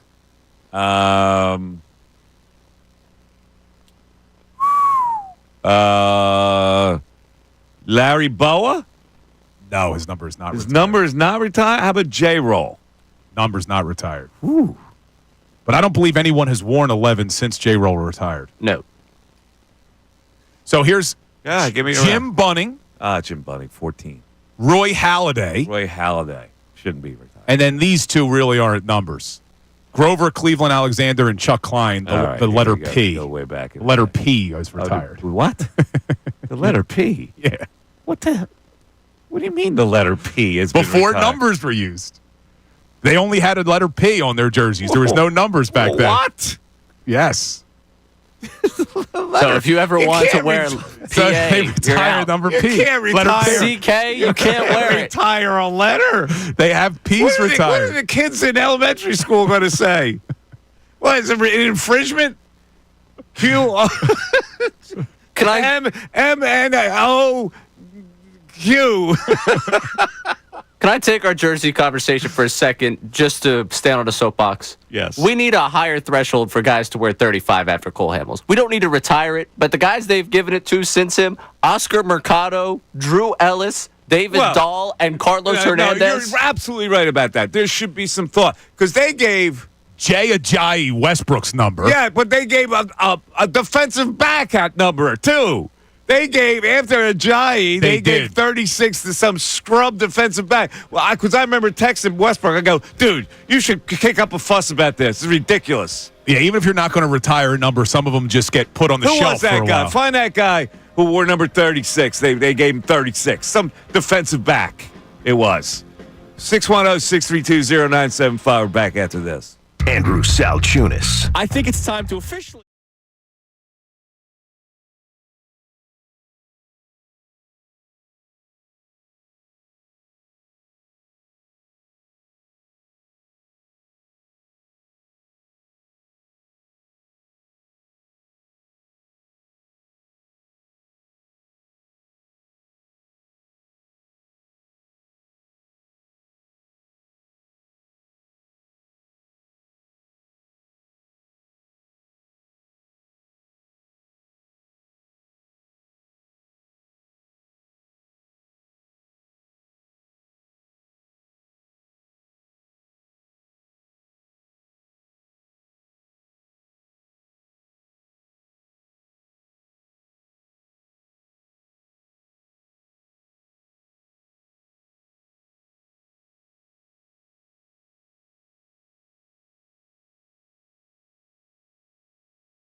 Mike Missanelli Show. They gave number 36 to Rudy Ford. Rudy Ford! That is correct. You talk about disrespect. How in the world does anybody choose to give the number 36, the great Brian Westbrook, to Rudy Ford? Now, in the Eagles' defense, Westbrook wore number 36 until 2009. They didn't give it to anybody for 8 years. They gave it to Jay Ajayi in 2017, then DeAndre Hall, Rudy Ford, Tay Gowan, and now Tristan McCullum. But they did give it 8 years. They let it breathe. I They let can it breathe. see Jay Ajayi. Rudy Ford? Who? Now, some people were saying Who is he? another popular number 36 before Westbrook. Who comes to your mind? Number 36 before Westbrook? Yeah. Nobody comes to my mind. The great B. West. A white safety. A white safety. 36? I don't know who it is. Mike Zordich. Oh, You Michael remember Zordich from Zordich? Penn State. Come on, you didn't get I had Penn Michael. State I had guy. Mike Zordich on my TV show with Ricky Waters. Monday Night Live with Ricky Waters, hosted by me. By the way, did you hear who called into the draft show on Saturday? Who's that? Ricky Waters. Ricky Waters called in. Ricky Waters was on the air this weekend. Ray, were you on for that, or was that Kevin No. and Andrew? No, they only had me rounds 2 and 3. Were you aware that I did a show on Monday Night Live with Ricky Waters? And he almost got in a fight or something? No. Were you aware of that? You've talked about it before. I did, but were you aware that I had that show? Before you told me? Yeah. No. I knew you did. What were you doing? I knew you did talking when baseball with Hold on a Dutch. second. When Ricky Waters was here, Yeah. the controversy that enveloped Ricky Waters, where he would only talk on his show, you still didn't know I did a show with Ricky Waters. What year was that? Well, I don't know. When was Ricky Waters here? He got into trouble when he yelled up at the press box at John Gruden. He pointed his finger. Does you remember that? The who for what year? Or was it later than that? It was later than that, maybe. All right, Ricky Waters was number 32, so I'm just looking up when. 95 to 97, he was here. Yeah, 95 to 97. 95 to 97. All right. What were you doing in 95 to 97 that you didn't follow Ricky Waters? I was in middle school. You were in, So, you were in middle school. yeah, I was in 6th and 7th grade then. So I don't know. Right. Do you think you I didn't control the think radio You in would the have been car. aware the controversial player. You grow up as a fan. How old were you in middle school? What year was it that you were in middle school? How old were you, Bill? In middle school? Yeah. Well, in 95, I was 12. 96, you were 13. When did you start rooting for sports? Oh, from when I was born. Okay, so you knew about the Eagles. You knew about Ricky Waters. You know how controversial it was. You didn't know that I had a TV show. A TV show it was? Yes! It was a Listen. television show. Let me make something clear. At that age, back in the day, this is going to be hard for maybe the younger generation to understand. I didn't control the television set. I'm watching like Larry King with my grandfather at night. Like I couldn't control the TV. You know, people talk about. Wait a minute, did your dad know that Ricky Waters had a television show? I don't know. Never saw it. I wasn't allowed to watch it. All right. How many people that were Eagle fans back then did not realize that Ricky Waters had his own TV show? I don't know. Ray, did you know Ricky Waters had his own TV Ray show? wasn't even born yet. I was waiting for one of you to ask what I was up to. He in wasn't 97. born yet. He couldn't have watched TV. Wait, was it on Prism? It was on Sports Channel. There were two channels. It was Prism, there was Sports Channel. Wait, it wasn't Comcast yet? Back then? No, it was Prism. It was And Prism. then there was another channel called Sports Channel. I'm sure I saw it. Back in the day. No, it's Like, all I remember the whole for who, for what stuff and all that. But like I said, I didn't control the TV. And back then, it wasn't like there was a TV. I mean, we had TVs, but they weren't everywhere in the house. Hey, all right. Like, I think I had a TV in my room, but it wasn't. There was no cable. Hey, most controversial player in town at the time. You didn't know that he had a TV show. No, I didn't know. Let's go to the text I'm board. curious Ray. how many people did. I'm disgusted by this. Every time I go into there, he has no idea that I even existed. That's what people were saying. People were saying no in the idea chat. I even existed. I wasn't even born. I wasn't even a human being, according to Bill. Google me. Let's see what we got on the text board. We got some people chiming into the numbers, and everyone wants to point out that Warren Moon just gave up his number to Cam Ward. There you go. Warren Moon, a Hall of Famer, gave it up to Cam Ward. And he shouldn't. Cam Ward shouldn't even ask. He was selfless about it. The guy wants to honor me by number. It's all still in his honoring my number that I wore. People are going to say, well, you know, that number was worn by the great Warren Moon. That number was worn by the great LT. It does the opposite. I think it's terrible. If a number's retired, it should remain retired. All right, let's play this out then. Cam Ward gets taken number 1 overall. Let's say he has this tremendous career with the Titans. Do they retire Cam Ward's number? Maybe they retire it. It's ridiculous. If he has a Hall of Fame career, Warren Moon, Cam Ward. What's wrong with that? Who cares? It's dumb. Sharing it. It's absolutely dumb. You're not a sharer. Look, when you retire one day, Sharing is caring. when you retire one day, that cushion is going to get retired. No one else will sit on that cushion, Mike. And if we try to unretire that cushion, the answer is no. That's Mikey Miss. Mikey Miss's butt sat on that thing. Now, a man who never knew that I existed, now he wants to retire my cushion.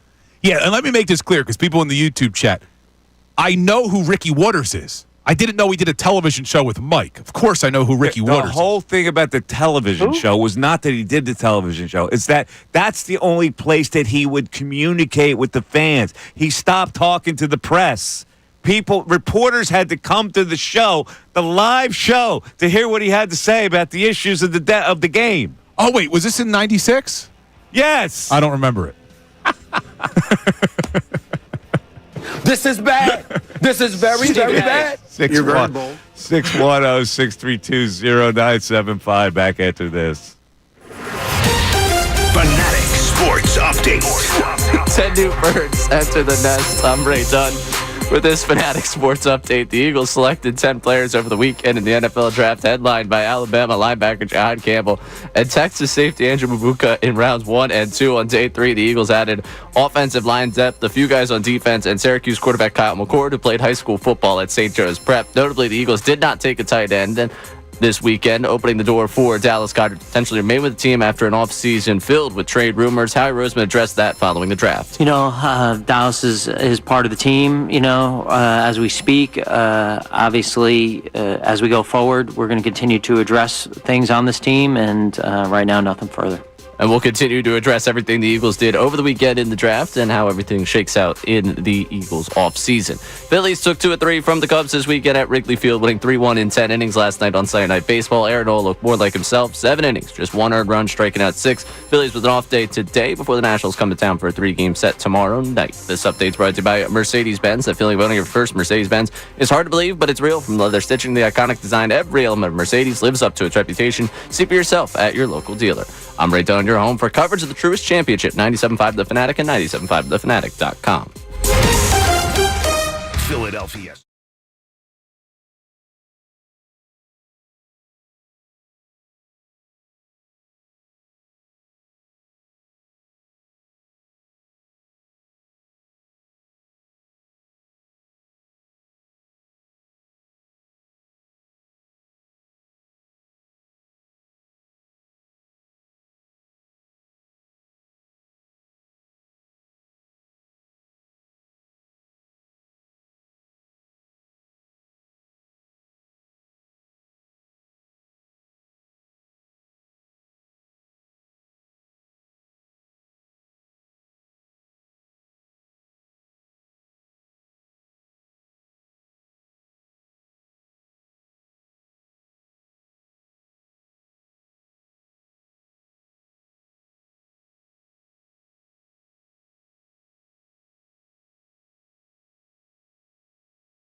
Live on the Mike Missanelli Show. You can climb in via call, via text, 610-632-0975. Before we continue with our sports conversation, I just wanted to interject something of a personal nature here. We lost a colleague here at 97.5, The Fanatic, Friday evening. Tyrone Johnson is no longer with us at the station. Listen, we all know this can be a very cruel business. And Tyrone is still, we go way back, obviously. He was a producer of mine way back before I was at this radio station, continued right here at the station. Tyrone's still a very young man, and I have no doubt that his career will continue somewhere down the line, his sports media career. I know all of us here wish him well. Yeah, well said. I met Tyrone when I started here about a year ago, and I think him and I have become friends, and I hope it remains that way. He's a good dude. He really is. So wishing him the best. All right, let's get back to the text board, what we have here with this interesting little conversation, this side conversation that we never thought we'd get into, but Lawrence Taylor, I blame Lawrence Taylor for that. So, Ray, what else are they saying on the text board? Yeah, people are pointing out that Des Bryant, CeeDee Lamb, Michael Irvin all wore 88 for the Cowboys. Was Michael Irvin's never ever retired by the Cowboys? It's a good question because, like, the number 88 at wide receiver, it's a big deal in Dallas because it went Irvin, like 11 Des, at Penn State. Yeah, the 88 goes to a high-profile wide receiver. I'm looking it up. honors the 88. Now, was Irvin good enough to be retired, have his number retired?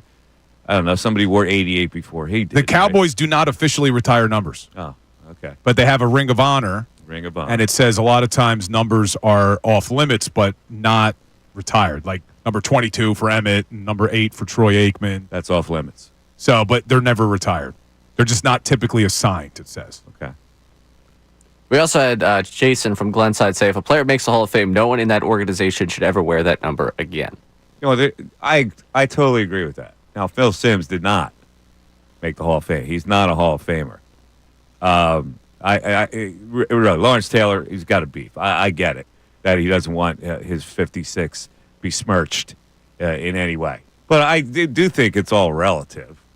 I really think the number that you give to somebody has to be relative. The greatness of Brian Westbrook should not be given to freaking Rudy Ford. I'm sorry. That's ridiculous. Who? Yeah. Well, look, eventually, there's only so many numbers, right? So eventually, you can't retire every single number. You're going to have to give them out. There's only, what are they going to do? No, I agree. But one, like, if you're the greatest quarterback in Eagle history, that number should be retired.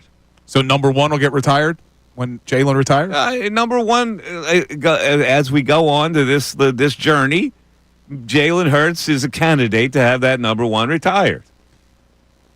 Yeah, I just think if the organization makes a decision to retire a number, it should remain retired, and you shouldn't come in and ask to wear that number.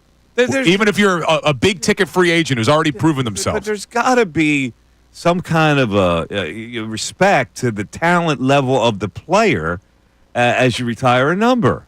Like 11 you should give that out.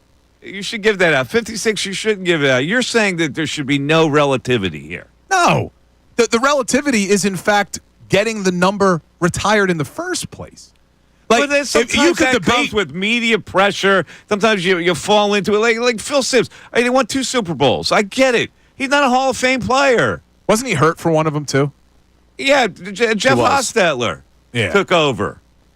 I just think that we could have had this debate when they retired Simms' jersey, but once they retired the number 11, no one should be able to come along and ask for it. And even with the whole Cam Ward and Warren Moon situation. How about if you pay the guy? No. How about if you sell it? It's not about Phil that. Phil Simms is unemployed right now. Maybe he could use an extra $50,000. Abdul Carter's got that. Yeah, well, I'm sure he made a lot of money in his NIL deals, too. Exactly. A lot more than $50,000. It shouldn't be about all right, $1 million. How about $1 million? It shouldn't be about money. Less than $1 million? No. $500,000. No, right. Not $500,000. Million is probably where I set the bar. Okay, well, let me put the bar at $1 million. Let me put this another way, then. Let me see how you would feel about this. You make the Hall of Fame, but then 30 years from now, there are so many more edge rushers who are better than you, should they go back and say, you know what, that edge rusher wasn't as good as these other 30? We're gonna take them out. There's an objective evaluation of a player's worth. There just is. One player is so much better than the other. But there's always that. I agree with you. But you could also say the same thing about players in the Hall of Fame. There are players in the Hall of Fame who are better than other players in the Hall of Fame. There are first ballot Hall of Famers. There's ones that take years to get in. But when the organization or the franchise makes the decision that we are going to retire someone's number, they did it for a reason at the time. And I don't think we should rewrite history and say, all right, we're going to unretire it because Abdul Carter's really good. That doesn't make sense. All right. Well, I think, look, Phil Simms should come out of the woodwork and present number 11 to him. No. He should present it. I like what here, Abdul. I like what John Brenner on our YouTube chat says. Retiring Simms' number was stupid, but unretiring it would be even dumber. No, it's not. It's not unretiring it. You're just giving it to a guy to perform in it. You're not unretiring it. It's retired. I can't get behind it. All right, let's talk about the NBA because this is another beef. Well, because you were wrong on this, too. No. So Bill's all hot and bothered that they didn't call a foul on Josh Hart in the last minute of that game. And I look at it like, the game flow is such that, like the Knicks were getting banged around in the third quarter of that game. No calls. So there's no call. So if I'm a referee, I go, that last possession, they got a pretty good look. Kate Cunningham missed the shot. He did. He missed it. Now the ball bounces around by happenstance. It gets to the corner. It's like Ollie in Hoosiers when they fouled him when he's trying to flip up a desperation shot. So I wouldn't have called that either. Now after the evaluation with all the attention paid to it, obviously they got to make a fuss about it because everybody's it's a foul, should have been a foul, should have been this, should have been that, because they probably hate the Knicks and they wanted the upstart Detroit Pistons to win that game, and now they can't win the series because they're down 3-1. I would not have called that in real time. But will you admit it was a foul? It was a foul. Under the rule, it was a foul. All right, so was the one on LeBron a foul? The one they went back and reviewed? Yeah. Yes. That was a foul, too. It was. He hit him right on the wrist that caused him to lose the ball. Look. I wouldn't have made that call either. Well, they didn't make the call. This way, it had to be challenged. It had to be challenged. But Detroit lost their challenge. They didn't have a challenge left, so managerial strategy succumbed. That team succumbed to that. It's true. But the question is, was it a foul on Tim Hardaway Jr. when Josh Hart, completely out of control, by the way, wasn't out of control? Runs to him, bumps him, hits him. He was coming to the side, and he kind of hit him on the way down, on the side. I don't know. Look, it was a foul. The players decide games. I don't think that the time in the game or what happened with Cade Cunningham missing the shot before should affect the fact that it was a foul. And you have to call it in that situation. And what sucks is this has been a great series, and now it's a 3-1 series because of this. If they call that foul, Detroit probably wins the game. You a Knick hater? Oh, yeah. I'll admit that. Well, let me say this. You're a Knicks hater. Let me say this. I do hate the Knicks, but I love the brand of basketball that both them and the Pistons are playing with. We deserve that in Philly, man. Like, they're probably neither one of them's good enough to get out of the East. I get it. But the way that they play basketball, we would love that in this city. Absolutely love it, man. It is pretty intense to watch really good NBA playoff action. But of course, when that moment happened in the game, Jim Jackson was at home, and he went immediately. "Call!"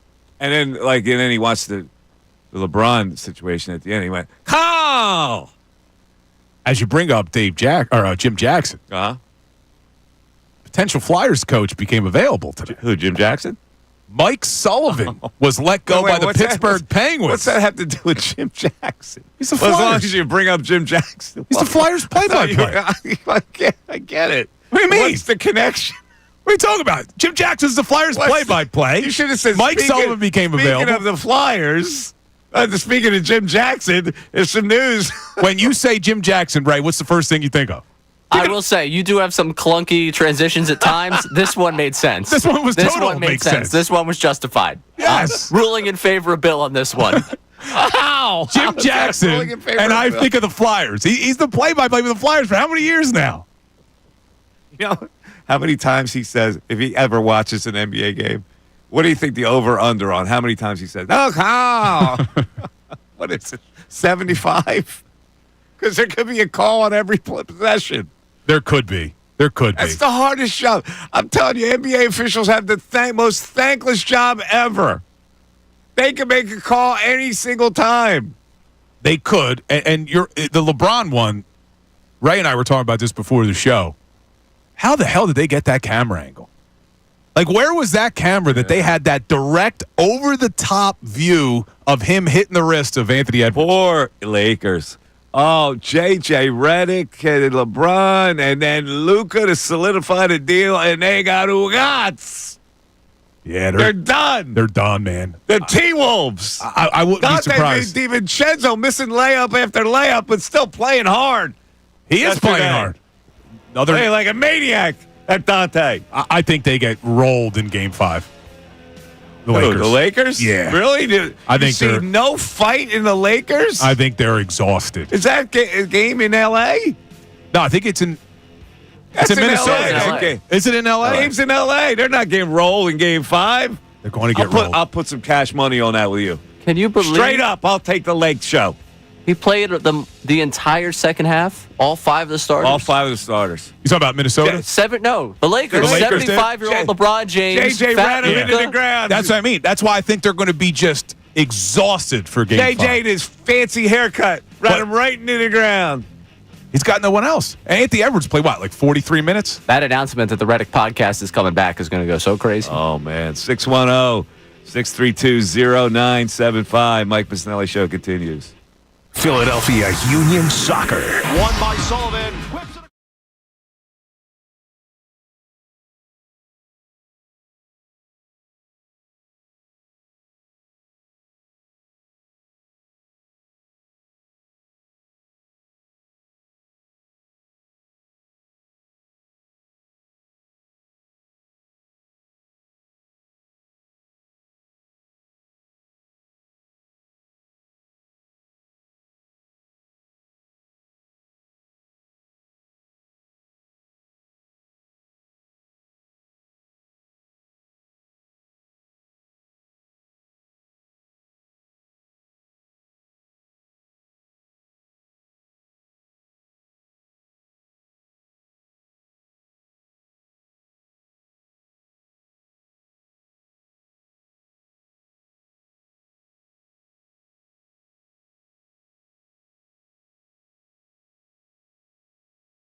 11:41. Somebody brought in. Oh, it's a kill shot for me. Pasty cake butterscotch crimpet. Oh, look at this. It's for you YouTube people. Look at this. You need a cup of coffee with that, though, don't you? Oh man. You could hear it. A butterscotch crimpet. You know, for my money, growing up on Tasty Cakes, I rank them. Peanut butter tandy takes, or now they're called candy cakes. They used to be called tandy takes. Number one. I knew that because my dad calls his niece, that's her nickname, Tandy Take. Oh, yeah? Yeah. Excuse me, but I'll chew. Butterscotch crimpets number 2. No. Oh, solid number 2. The icing is pretty good on the top. 3, any Tasty Cake pie. Big fan of the pie, I especially the lemon. Yeah, my grandfather always had multiple pies but they were his. We couldn't touch them. The lemon one was usually there. After that, I don't know. Hold on, I'm drawing a blank now. Chocolate cupcakes, cream filled. A lot of people, the chocolate cupcakes were good. I didn't like the cream filled one. Isn't there the one that just has the chocolate icing on the top? Yeah, it's a straight 3-pack. Yeah, that's chocolate cupcake. That's a solid one. And then isn't there like the jelly tasty cakes too? Crimpets? Yeah, isn't there a jelly? There's a jelly crimpet. Yeah, jelly crimpet. I'm not a huge fan, but I know those are popular. Not bad. Wait, do they still make tasty cake in Philly? Yeah. Yeah, the big company bought it, though. Okay. The big company produces it. It might be Bimbo. How about coffee cake? Big fan of the coffee cake. Uh-huh. Yes. Frankie coffee cake. I can't do coffee cake. Just hold the screen in front of your face and let me throw bleep at it. Ray's like, no idea what we're talking about right now. Yeah. The coffee cake is an excellent item. And not just Tasty Cake coffee cake. I'm a big coffee cake person in general. Yeah. With a nice cup of coffee. I don't know. The Drake's coffee cake. Drake's coffee cake was the Seinfeld's favorite Drake's coffee cake. But the Tasty Cake coffee cake is better than the Drake's. Yes, very good. I believe there's one that's cream filled too, but I prefer the plain. Coffee cake? Yeah. I prefer plain. There is. But there you go. Butterscotch crimpet. Oh, big hit. Whoever did this. Text board, what do we got? Big hit.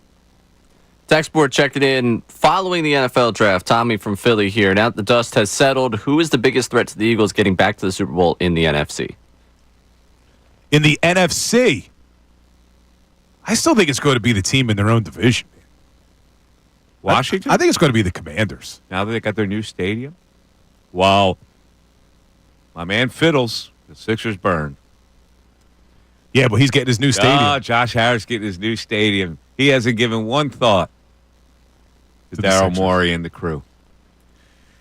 It's frustrating. I just want to be out of this building. Uh-huh. Anyway, for the Commanders, that Connerly offensive lineman that they drafted is supposed to be a stud. But I just think if Jaden Daniels takes a step forward in year 2, and you never know with that sophomore slump quarterback, it happened to C.J. Stroud. No one saw that coming. Yep. But if Jaden Daniels takes that step forward, I think they're going to be the team to beat. I think the Eagles are better, but for me, that would be the team to beat. This isn't Dan Campbell hate. Don't take this as Dan Campbell hate. But it is. But I think the Lions will take a step back, losing both their offensive and defensive coordinator. We saw how hard that was on the Eagles after they went to the Super Bowl in 2022. Trying to go back, losing both coordinators is not an easy thing to do. So I think the Lions take a step back. All right. We're going to continue to talk about all the stuff we're talking about, especially the Eagles draft. Everybody thinks it's a home run. We won't know. At least I don't know until I actually see these guys play. I don't know if that second pick can actually be a starter. I know Jahad Campbell can be. I don't know if he will be right away because of the injuries. Ty Robinson, he's a rotation guy in the middle. Mac McWilliams, I got no clue. From that point on, I have no clue. Yeah, you're right. Nobody does. You got to see how it goes. But that's why I say on the Monday after the draft, every team thinks they had a good draft. Yes. But for the Eagles, hopefully they've brought in some competition, like with the Andrew Makuba. He's going to compete with Sidney Brown. Yeah. And I was high on Sidney Brown when they drafted him out of Illinois a couple years ago in the 3rd round. But what you saw with him is he had one speed. and it was 100 miles an hour all the time. He's got to figure out how to slow that down, and maybe he's an athlete. We know that. Hopefully he can transition his game to the NFL level this They're year. all athletes. The thing about the Eagles, they draft all athletes. Dude, did you look at some of these? There was some index that measured like the athletic. What was that? The RAS, the relative athletic score, and all of these guys are like through the roof in their Now, RAS. how is the RAS measured? It's on a scale of 0 to 10, and it factors in a bunch of combine tests. And the higher you are to a 10, the more athletic you are. Uh-huh. And the Eagles, a lot of these guys are up there. Like Jihad Campbell, I read, was one of the top 15 rated on the RAS of linebackers in the last 30 years. Uh-huh. So this kid is just a freak athlete, and all these guys are. I know you say they say that about everyone. They do. But they clearly had a type. Every analyst who did the draft said the same thing about every player. Great fit here. He's athletic. He's aggressive. And what did every fan do? Every 6th and 7th round pick. Yeah! That's who I wanted. That guard. When do we drop the athletic label? Feel like getting drafted to the NFL, you probably are an athlete. Exactly. Be recruited at a major college, you have to be a great athlete, right? They draft the dumbos and they turn them into athletes. Come on, man. Oh, I have to laugh. I got so sick of the. I swear to God, I couldn't take one more description or analysis of a player. Lou Riddick made me want to pull my head out, and Booger McFarland and guys like that. The only thing entertaining was Mel Kiper when he was just outraged beyond belief that Shedeur Sanders wasn't selected because he had him in the top 5 or whatever. Every single pick. Hold on, I just wanted to clarify something I said. I was talking about Jihad Campbell's RAS. I just found what I was looking for. Oh, go ahead. From 1987 to 2025, there were 3,200 linebackers drafted and graded with that RAS. Jihad Campbell ranked 41st out of 3,200 in the RAS. So when I say he's an athlete, this isn't just saying, of course he's an athlete. No, this guy was off the charts athletic. This RAS, come on, man.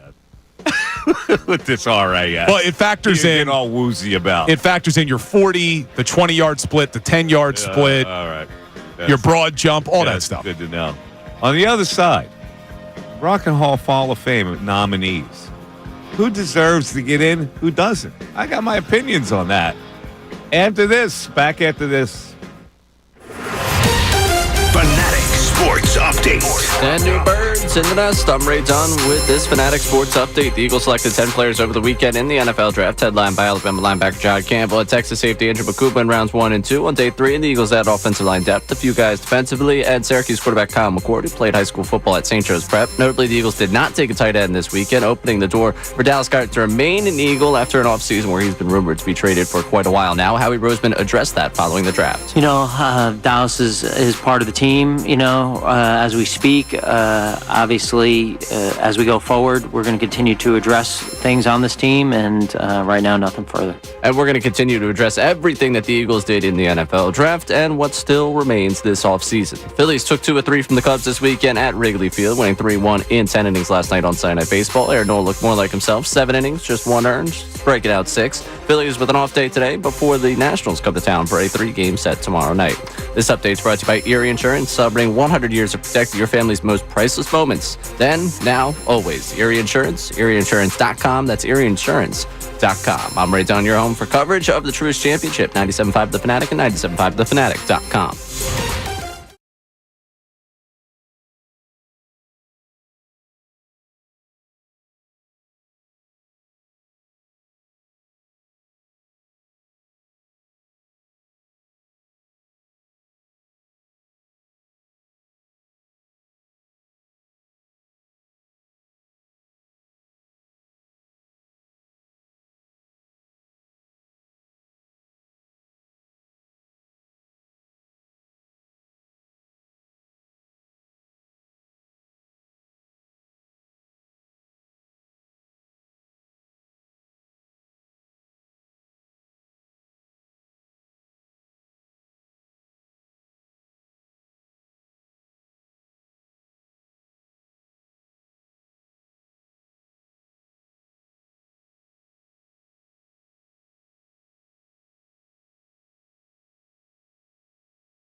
o'clock, the news at noon. And another cash giveaway. Correct. Another cash giveaway. We try to give away $1,000. That's coming up with the Fanatic signing bonus at 12 o'clock. This song is Ou du Toi. That was an answer, right, on our General Knowledge Wednesday. That means That's 1, right, 2, it was. 3, Remember I that? believe. 1, 2, Ou 3. du Toi. I believe I gave that answer. That's correct. You did. Okay, so the Rock and Roll Hall of Fame nominees. It's rare when you get nominated that you don't get in. But I'm going to go down and tell you who I think this. I'm a music man. You are. Chubby Checker is a lock. How's he not in yet? Lock. Wait, how is Chubby Checker not yet in? I don't know. Well, all of a sudden he's nominated. He's in. All right. Joe Cocker. Wait, is he his... Give me the beat, boys, and free my soul. Is that not Joe Cocker? Joe Cocker's got the raspy voice. But who am I thinking of? I don't know who you're thinking of. Joe Cocker's like the opposite of that. He's like a raspy voice. Sing me a song. I don't know what Joe Cocker did. He did a remake of a song that got popular. Hold on a second. Joe Cocker. You mixed up Joe Cocker. Joe Cocker hits, let's see, Feeling All Right. That was the remake he did. You are so beautiful. He did that one as well. Yeah. Can't you see? Yeah, he did. Yeah. He did that as well. Good jam. He doesn't belong in. All right, let's move on. We got Bad Company. You were singing these English songs. rock band from the 70s. Bad Company till the day I die. And every other song has love in it. Don't you know I'm ready for love? Feel like making love. Yeah. Can't get enough of your love. All right, so they belong. They got in. hits. They have hits. Don't belong in the Hall of Fame. Sorry. Let's move on. Cyndi Lauper. Stone Lock. How's she not in yet? Stone Lock, Cyndi Lauper. I don't understand how these people aren't in yet. You know, my brother was Cyndi Lauper's gynecologist. You're not supposed to say that. Isn't HIPAA violation? Was it? I don't know. It's no longer. But. I know HIPAA. Yeah, I don't know Really? if you're supposed to. I don't know. I mean, we all know she had to have one. She was a patient. Yeah, I know she. Yeah, you just can't tell any stories. Yeah, I was going to say, I think one step further is a HIPAA violation. I'm not going to tell these stories. Yeah, I guess being but a I have patient. a couple. Sorry. Being a patient is not. I guess right. Yeah, You just can't leave any details because anybody could see you walking into the office. Right? Exactly. Who is the next nominee? The next nominee, Outkast. They're in. This is. I love Outkast. Rock and Roll Hall of Fame. Good for them. They're in. All right. Let's move on. This is one of my favorite bands, but I gotta say they don't belong in the Hall of Fame. They weren't on the scene long enough. Soundgarden with the greatest rock and roll singer ever, Chris Cornell, don't belong in. Short time, then they moved on. They became Audio Slave, and Soundgarden not in. What's Soundgarden's like biggest song? Black Hole Sun, won't you come? There you go. Yeah. Don't belong. Yeah, you're maybe right. And They probably don't know. finally, this is a the White lock. Stripes. How are they not in? No, The White Stripes are awesome. White Stripes don't belong in the Rock and Roll Hall of Fame. Come on, man. And one song, Seven Nation Army. Oh, that song in of itself should get him in. Stop it. I'm going to Wichita. Right nose. That gets you rocking, It's baby. a good song, but they don't belong in the Hall of Fame. So, in review, Chubby Checker in. Cyndi Lauper, Lock, Outkast in. Bad Company, sorry. Soundgarden, can't do it. No can do. People are disagreeing with you on Soundgarden. In the YouTube chat, they're saying they had 4 albums. Short 4 albums. Short body work, but they weren't on the like they were like in the undertow of the Seattle thing. They weren't in the forefront of the Seattle thing. Like Nirvana and Alice in Chains were in the forefront more than Soundgarden. They were like underneath. Yeah, I have to Don't go. belong in. Sorry. I got to listen to more Chris Soundgarden. Cornell songs. in. Yeah, you love his. Soundgarden. You love his voice. Not exactly. All right. When did they vote on this? They during the live broadcast, November 8th. Oh, wait a minute. We got a while. Oh, the nominees were announced on the episode of American Idol on April 27th. Yeah, so now we wait until November 8th at the Peacock Theater in Los Angeles. And you get to see it. Those who did not make the cut for nominations include the Black Crowes. The Black Crowes are like White Stripes. They didn't get in. The White Stripes get in. They were nominated. Did you see who won the fan vote? Who? Fish. Wow, that's a cult. Yeah. Almost 330,000 votes. Yeah. Billy Idol did not make the cut. Rebel Yale. It's a nice day for a white wedding. Did I sound like him, right? You sound just like him. And Mariah Carey did not make it, along with Oasis. What? Yes. 610-632-0975. You are listening to the Mike Missanelli Show on 97.5 The Fanatic, WPEN HD1, Burlington, Philadelphia, a Beasley Media Group station, broadcasting from the Comcast Business Studios, powering possibilities. Hit it, Ray. The Fanatic signing bonus. Yes. Time for the Fanatic signing bonus. Your chance to win $1,000. The contest keyword today is rival. R-I-V-A-L. You have until 25 minutes after the hour to enter it on the Fanatic mobile app or on our website, 975thefanatic.com, where you can also get the contest rules. Or you can text it to the special contest short code 45911. Rival, R-I-V-A-L. One random entry wins $1,000. It's a company-wide contest. Each winner gets a call from Beasley, so be sure to answer your phone. Contest rules at 975thefanatic.com. Fanatic signing bonus, sponsored by Live Casino and Hotel Philadelphia, voted best casino in PA by Casino Player Magazine. 5 chances to win each weekday, 8 and 10 a.m., 12 noon, 3 and 5 p.m. Good luck. And now, ladies and gentlemen, as you enjoy your lunch, enjoy it with the dulcet tones of one Ray Dunn as we go with the news at noon. There's a whole lot going on in this world. It's time to catch up. Here's the news at noon. 97.5 The Fanatic and 97.5thefanatic.com.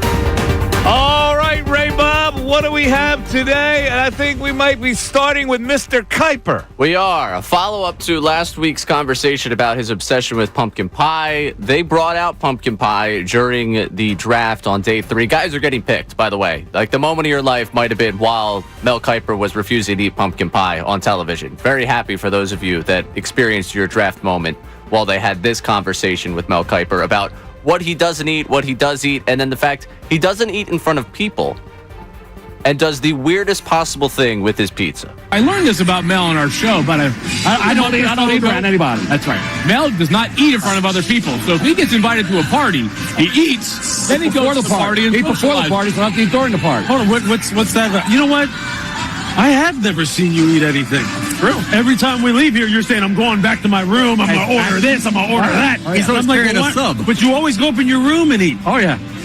Isn't the entire point of going to a party to eat on somebody else's a lot of them take care of the masses about Mel Kiper that we're all learning right now. That's why. How do you eat pizza? What? How do you eat pizza? I take the cheese off.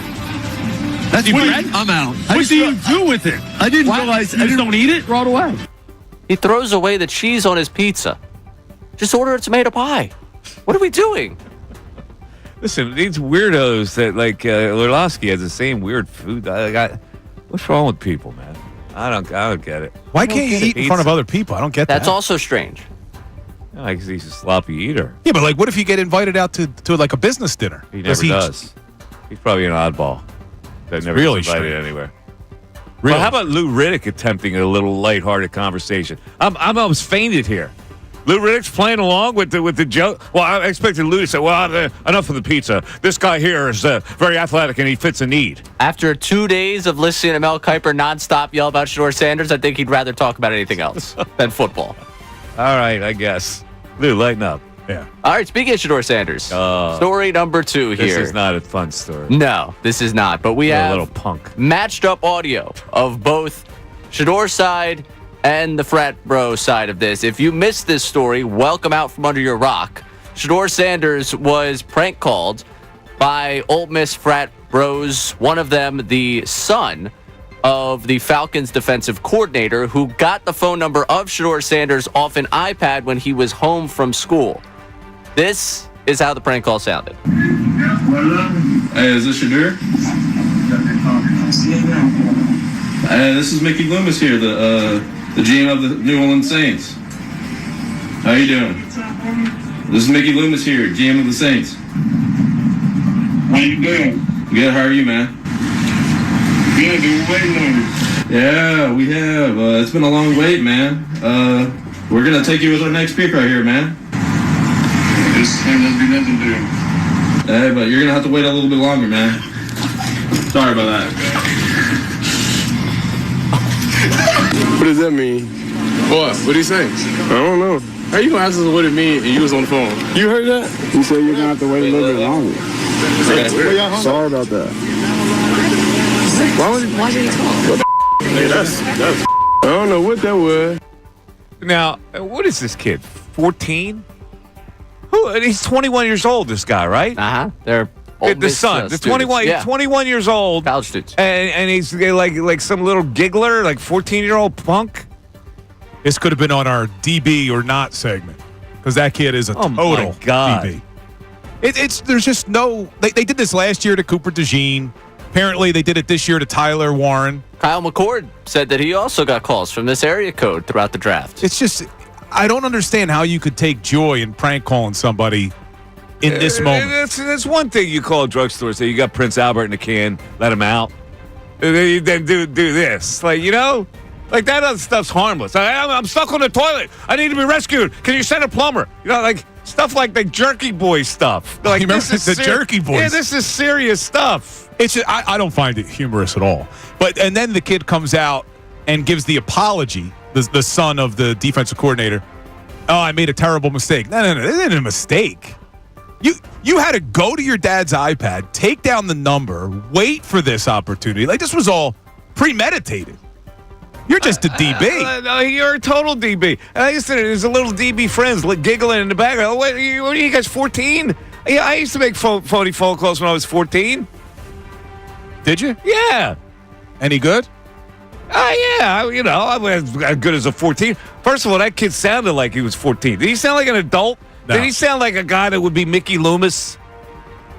No, but they bought it. Because Shedeur, even after it, he didn't understand what it meant. Right. And then I watched the full clip. They were waiting because the Saints were on the clock, and then when the Saints picked the other QB, it was kind of a surprise. That guy, like he apologized. Nothing's going to happen to the kid. That kid needs an ass whooping. Yeah. He really does. Well, now the NFL's looking into it with his father. What are they and all that. do? But What are they going to punish do. the father? They can't do anything. It's a phony phone call. Yeah. No, I don't find it funny at all. All right. Yeah. Last time I did a prank call was when Bill was hosting on the weekends. Did you? No. You should have. All right, last story for you. We're going to go to CBS Sunday Mornings here. We're not talking about a Mike Missanelli segment here, all right? We're talking about Bill Belichick and the incredibly awkward moment where his girlfriend shut down a question about how they met. Here is Jordan Hudson and Bill Belichick on CBS Sunday Morning. Jordan was a constant presence during our interview. You have Jordan right over there. Everybody in the world seems to be following this relationship. They've got an opinion about your private life. It's got nothing to do with them, but they're invested in it. How do you deal with that? Never been too worried about what everybody else thinks. Just try to do what I feel like is best for me and what's right. How did you guys meet? Not talking about this. No? No. It's a topic neither one of them is comfortable commenting on. Boy, I'll tell you what, she's got to be the highest maintenance ever. And what did you say about Bill Belichick? How did you describe? What are his testicles? Where are they? His testicles are what? I said that to you off the air. There may be a jar somewhere on a shelf. His testicles are in a jar with this liquor. But I was reading an article about this, that the reason CBS decided to include that time that she interjected was because she interjected multiple times throughout the interview. Like I don't know what's going on, man, but like this is the exact sort of thing Bill Belichick would have never allowed. Could you imagine any of his assistant coaches or his players allowing this type of stuff to happen, and now he's doing this? Why does this bother you? It's weird. Why does this bother I'm not angry about it. I'm worried about Of course, Bill it's Belichick. weird, but look at it from his perspective. He's got an end of the life crisis. Like he's going, I got a couple years to live here. This feels good to me. I got this young girl, and she, whatever it is, she smells nice, and I like being seen with it. Whatever his motivations are, it works for him. And did you see this video? He's sitting there with a Navy shirt, and there's a hole in the sweatshirt. What was that all about? That's what he does. It was like, Bill, blink twice if you need help. He looked weird, man. There's something off with Bill. I mean, he's always been a strange guy. There's a lot off with But this. something is off. I don't know, man. Let the guy live his life. I guess good for him. The guy live his life. He's got a couple years left. 610-632-0975. Mike Missanelli Show continues. We want to hear from you. So text us at 610.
The Fanatic. Well, one of the things that didn't happen during the Eagles draft was they didn't grab a tight end. And that shocked me. I got to be honest with you. All those rounds go by, they didn't grab a tight end, and there was a rush of tight ends that were selected where they could have taken a tight end. We're talking about my guy, Harold Fannin, went 3 picks after the Eagles selected Makuba. And then there were other tight ends, like the kid from, from LSU, Mason Taylor, highly ranked. Miami had Elijah Arroyo. Oregon, Terrence Ferguson. All those guys were right there for the Eagles to take. Bill, explain what's going on here with the tight end situation in Dallas Goedert. Well, with Harold Fannin, you're right. He was on the board. They must not have valued him as much as others did. I think there could have been a chance, and Ray and I were talking about this before the show, that maybe they would have taken Mason Taylor in the second round, but he went before the draft board fell to them. I guess they just weren't happy with the options that were there. But right now, not drafting a tight end, I think you can listen to the messaging from the team. It almost seems as if the messaging has changed now with Dallas Goedert. At the owners' meeting, Howie Roseman, Nick Sirianni, and Jeffrey Lurie all spoke about Dallas Goedert like it was past tense. Like he was already out the door. Howie gets asked about it after the rounds of drafts, and he's asked about it. Well, of course we'd love to have him on the team. He's a great player. So I wouldn't be shocked if they're able to now figure out a way to renegotiate Goddard's deal. If not, they're going to have to do something. I can't imagine they go into the season trading Goddard and just letting Grant Calcaterra be your starting tight end. Do you think they're working a mental game here with Goddard and his agent? What you just said is very interesting. They leave room open. They didn't draft a tight end, so the agent goes, man, they'd still value you, Dallas. Do you want to stay there? I mean, it's a good team. You're in a good situation. You could actually try to win another Super Bowl here. What do you think? Restructure or, do a little something here? Yeah, maybe you restructure. See, you remember last year, the rumor was Josh Sweat was on his way out.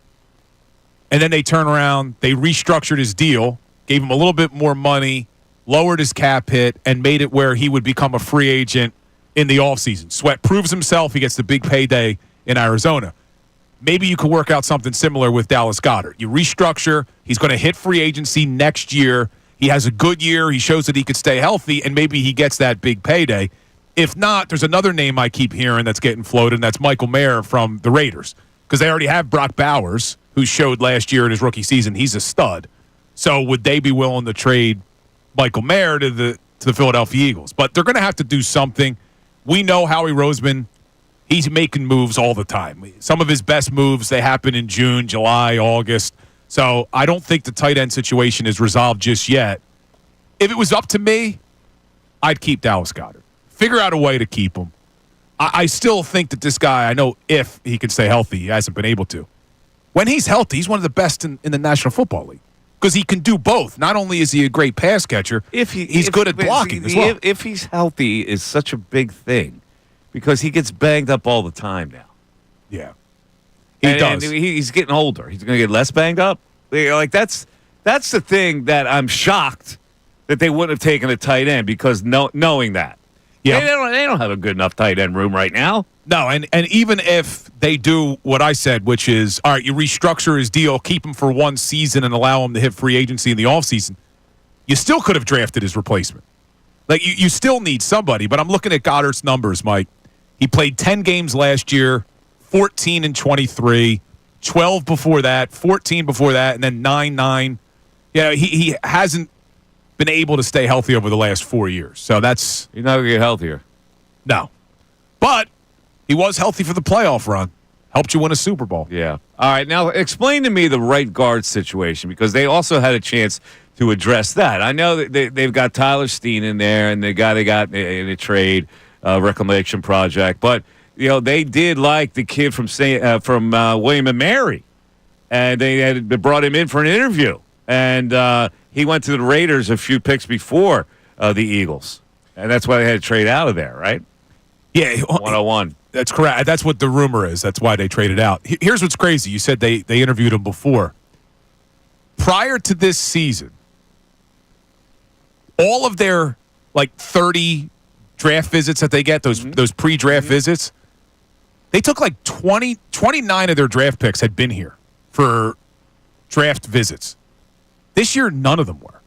So what I think Howie Roseman did, like knowing how Howie Roseman tries to be 3 steps ahead of everybody, I think he realized that the NFL is starting to look and say, the Eagles are drafting guys that go there for a pre-draft visit. So we're going to throw people off the scent this year. We're not, anybody we bring in, we're not drafting. We already have our minds made up. We did interviews at the Combine because they didn't draft a single one of their 30 pre-draft visits. How is that supposed to impact other people, other teams, by not doing that? Because those pre-draft visits get reported. Yeah. So if you're if the Eagles are interested in somebody, that means somebody else is going to be interested? No, what it means is they may try to jump you. Like if they know that you're going to draft somebody, they may try to jump in front of you and trade with another team. So you bring in a guy as a ruse. Yeah, so I'm looking now. So last year, 5 of their 8 picks were here for a pre-draft visit. Yeah. This year, 0 out of 10. Right, what do you make of that? Maybe in the first round. Maybe Jahad Campbell fits that bill. I can't tell you that I think the entire draft they're trying to throw everyone off the scent. That's a lot. That puts a lot of stock in how much people are paying attention through 200-something picks to what exactly you're doing. Would you put it past Howie Roseman? Like, would you put it past Howie Roseman to analyze every single thing they do in the draft, including, well, a lot of these draft visits, we've been drafting these guys. People are on to us. So people we're really interested in, we're not bringing in anymore. Like, if you already had your mind made up, like you knew players that you liked, you met them at the Combine or you met them at their pro day, we're not going to bring them for a formal visit because we're tipping our hand a little bit. You would put that past Howie, knowing what we know about Howie? I'm not saying I'd put it past him. I'm just saying at this point, like, you want less information on a guy? Am I really going to sit there as the president of the Packers and say, wow, this 5th-round guy went to the Eagles facility? I must have to grab him. Forget all the evaluation we've did. We have to draft this guy just because he went to NovaCare once. Like, I think that's I think we're maybe starting to build Howie up a little bit much. I think you're misinterpreting what I'm saying here. I'm not saying that another team is going to see that Howie had him visit the NovaCare and then said, we need to draft him. But if you have a guy high on your board and you see that the Eagles are picking a couple picks in front of you, you now know they may be leaning a certain way. We got to jump in front if we want this guy. So you're deterring teams from taking your guy by jumping in front of you. That's my point. Yeah, but they did spend the entire first round trying to trade up for Jahad Campbell. That's true. All right. We're going to, on the other side, we'll address that, but we'll also address the mysterious drafting or non-drafting of Shedeur Sanders. And what was it? Was it because they legitimately didn't like his talent, or was it a blatant discriminatory snub? 610-632-0975. Back after this. Fanatic Sports Update. And new birds of the nest. I'm Ray Dunn with this Fanatic Sports Update. The Eagles selected 10 players over the weekend in the NFL Draft, headlined by Alabama linebacker Jahad Campbell and Texas safety Andrew Makuba in rounds 1 and 2. On day 3, the Eagles added offensive line depth, a few guys on defense, and Syracuse quarterback Kyle McCord, who played high school football at St. Joe's Prep. Notably, the Eagles did not take a tight end this weekend, which opens the door for Dallas Goedert to remain on the team after an offseason in which we have heard plenty about the potential of him being traded. Howie Roseman talked about that following the draft. I would say I don't find it hard to trade during the draft with teams. I think our phone's ringing all the time. We're talking to a lot of teams. I don't find that at all. I think that this draft wasn't different than any of the other. Well, that was the wrong clip, but you get the idea. They still want Dallas Goedert here. Phillies took 2 of 3 from the Cubs this weekend at Wrigley Field, win 3-1 in 10 innings last night on Sunday Night Baseball. Aaron Nola looked more like himself. 7 innings, an earned run, and 6 strikeouts. Phillies have a day off before the Nationals come to town for a 3-game set tomorrow night. This update is brought to you by Electrical Workers Local 269 and the Electrical Training Alliance, the International Brotherhood of Electrical Workers Local 269. And the Electrical Training Alliance can offer a career with no college debt. To learn more, go to IBEW269.com. I'm Ray Dunn, your home for the coverage of the Truist Championship, 97.5 The Fanatic and 97.5thefanatic.com.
Yes, the gift that kept giving ESPN and ABC fuel on their draft coverage was the Shedeur Sanders controversy.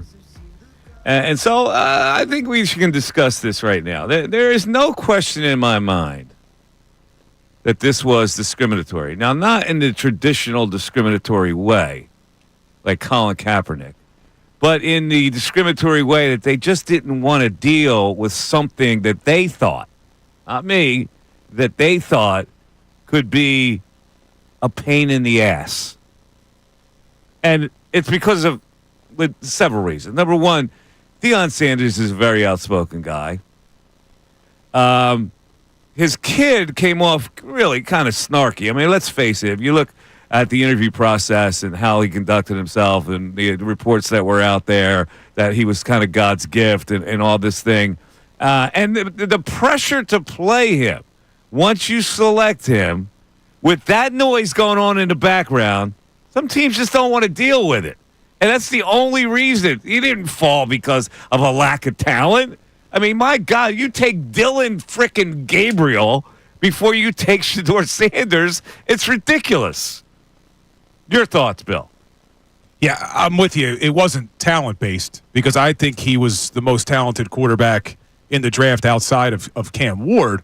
But I agree with you. There was a reason why they didn't want to draft him. Now, it's hard to know if the reports are true or not. But I read some reports that in some of the interviews with teams, he kept his headphones around his neck. He had music blasting. He was distracted. He was very cocky in the interviews. I don't know if that's true. I don't know if this is just people putting out disinformation. Well, it had to be something. So you don't know what's true and what's not. I don't think he came in like little Lord Fauntleroy. But there were two things that I did see. People don't even know Little Roy. I don't even know. I don't even know who that is. I just know that I picked the name out of the air. Lord Fauntleroy. But there were two things that I did see, which makes it, like you said, where they just didn't want to deal with the headaches. One was what Shedeur Sanders said himself when he got on the podium. I believe it was at the Combine, where he said, if you don't want to change the culture of your franchise, don't draft me. Mm-hmm. Well, I think that probably scared some teams. It did. And then Deion Sanders had come out and said, there are teams I won't let my son play for. I know how this league operates. I'm not letting him play for certain teams. Yeah. So I think when you see that type of stuff, you do have the reluctance to draft him. Now, I saw some people make the comparison, well, that didn't scare people away from Johnny Manziel. Well, it should have. Johnny Manziel was a disastrous draft pick. Because I saw people saying, well, they drafted Johnny Manziel even though he was cocky. Yeah, and it was a terrible, terrible draft pick. Probably one of the worst ones we've seen in recent memory. And if you watch the documentary, they were trying to trick teams into thinking Johnny Manziel was actually going to fix himself in his attitude. Now, I don't think Shedeur Sanders has those types of issues. I think he loves the game of football. I think he could actually have a very good career. But, yes, I think there were things that were said and done leading into the draft at the interviews that scared teams away. All right, let me ask you this question because this is a bigger question. In the year 2025, are there still people, and I'm talking about normally rich white people who own teams, that are afraid of an outspoken black quarterback? Well, look, it's hard for me. Like, I'm not a rich billionaire white person. You're a rich white person. Yeah, I'm also not a black man. But my opinion in just looking at the history over the last few years in the NFL, I don't see that to be the case on why Shedeur wasn't drafted. I don't think they have a problem with confident black men. We've seen it. I mean, like, Jalen Hurts is a very confident black man who I love that he's the face of our franchise. He's not a blatantly in-your-face, outspoken, I'm good and you're not type of guy. But let me ask you, and this is what I asked myself, and I tried to be objective. And again, I can't put myself in the shoes of a black man, so I don't want to be ignorant to that.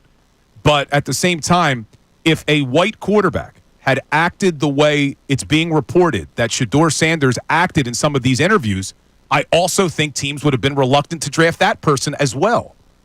So that's why I don't see this as just a racial thing. But again, Manziel was drafted. See, that's the thing. But that sticks an arrow in your argument. However, Manziel was drafted, which was a massive mistake. Yeah. But if you watch the documentary on Manziel, they were trying to cover up how he acted. Like, they were trying to – Manziel didn't walk into interviews with headphones around his neck saying, I'm going to change the culture of your franchise. They were trying to trick teams into thinking this guy is not just a partying alcoholic. He's going to be committed to the game. Yeah. I don't know if that's what they did with Shedeur. So, look, again, I don't want to be ignorant to the fact that I understand that I am not a black man in America, so I don't want to be ignorant to that. But just seeing how there are other confident black men in the NFL, and I understand you're saying Jalen Hurts is not as outspoken as Shedeur. I think there were other reasons that Shedeur was passed over. And I actually am rooting for the kid. Like, I want Shedeur Sanders to prove everybody wrong and have a great career in Cleveland. And I'm rooting for him every step of the way because I think the kid is a very good quarterback. He's a tough kid. I mean, this isn't just some rich kid who grew up the son of Deion Sanders. I'm putting myself in the mindset of other teams on why you would not draft this guy. Now, I'm sure Deion has made it clear that no son of his or no player of his should kowtow to authority. Question authority always. That's the mindset that kid was raised in. Now, authority, especially rich white owners, don't like to be questioned. They want their players under their thumb. And so they're thinking, if this guy's not going to be under our thumb, he's going to cause all kinds of problems for us and make us look bad. That we don't have control. We, first and foremost, need control. Potentially. Yeah, I mean, I potentially. See, I also think there's another angle to this when we look at Deion. And again, I was a huge fan of Deion Sanders, too. I loved when he was prime time. But the way he has conducted himself as well, I could see a scenario where owners were concerned. Where, what if you bring in Shedeur and things aren't going well? You think Deion is going to come out now and try to publicly embarrass whatever's going on with the coaching staff? Yes. Whatever. That's what I mean. So, so that is different. And he's got a forum every Saturday to do it. Exactly. So that's another factor that plays into this. That's why I don't think it was just the racial side of things or him being a confident black man. I think there were other factors at play, and the father played a big part in it. As great as of a father as Deion has been for his son, Shedeur, he helped him get where he is. I think he also hurt him during this process. You think Shedeur would go up to him and say, Dad, you cost me some money? Probably does. He did. I'm sure. I mean, look, he was his agent too, right? I don't know. Was he his agent? I don't know. I think Deion was his agent, All right, too. 610-632-0975. If you have any opinions on this, it was a really hot topic over the weekend, and it was fascinating, and it kept their ratings high. This mystery, this whole thing with when's he going to be drafted? Is the next team going to take him? And Mike, 40% spike in viewership for round 2. And that party had to go on for 3 days that they had. Mike Missanelli Show continues. Andrew Salciunas.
1240, Mike Missanelli Show, 97.5 The Fanatic. Yeah, we got a putter out there, a left-handed putter.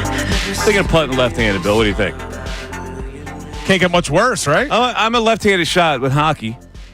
So am I, and I putt right-handed. Yeah, and it seems like I could have been a really good switch hitter, I think, because I think my right eye, my lead eye, sees the ball better. Are you ambidextrous, as they say?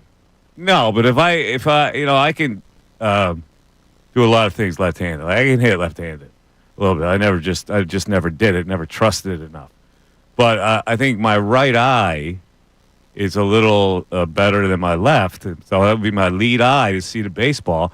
But also that works kind of golf-wise, though, too, doesn't it? Here, take off your glasses, cover your eye, and we'll pull the My Cousin Vinny thing here. All right, you ready? Yeah. All right, shut one of your eyes. All right, how many fingers am I holding up? One. Shut the other eye. Just gave me the finger, right? We're on YouTube. Come on. I fell for the middle finger trick just now. You serious right now, man? Look at him. He's laughing like I'm making myself he's laugh. laughing like the guy who pranked Shedeur Sanders. I'm laughing like 14-year-old kid. I'm making myself laugh. But it seems like you could see both. No, of course I can see both. It seems like you can see both. It has a better depth perception. I don't know. I'm sorry. My bottom line is I suck as a putt. Might as well try left-handed. I've tried every time a different grip. The claw, the switch-handed, the whole thing. Yeah. What about the big putter? You should try that.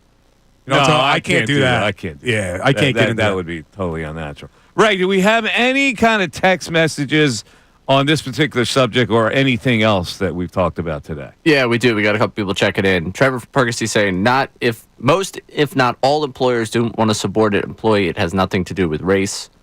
Jasper from Sicklerville, I don't believe that race was the only factor in Shedeur Sanders dropping in the draft, but it was a factor. There are some white people, particularly those in a position of power, who have a problem with an outspoken black man. I totally agree with that. Even in the year 2025, I think that played a part.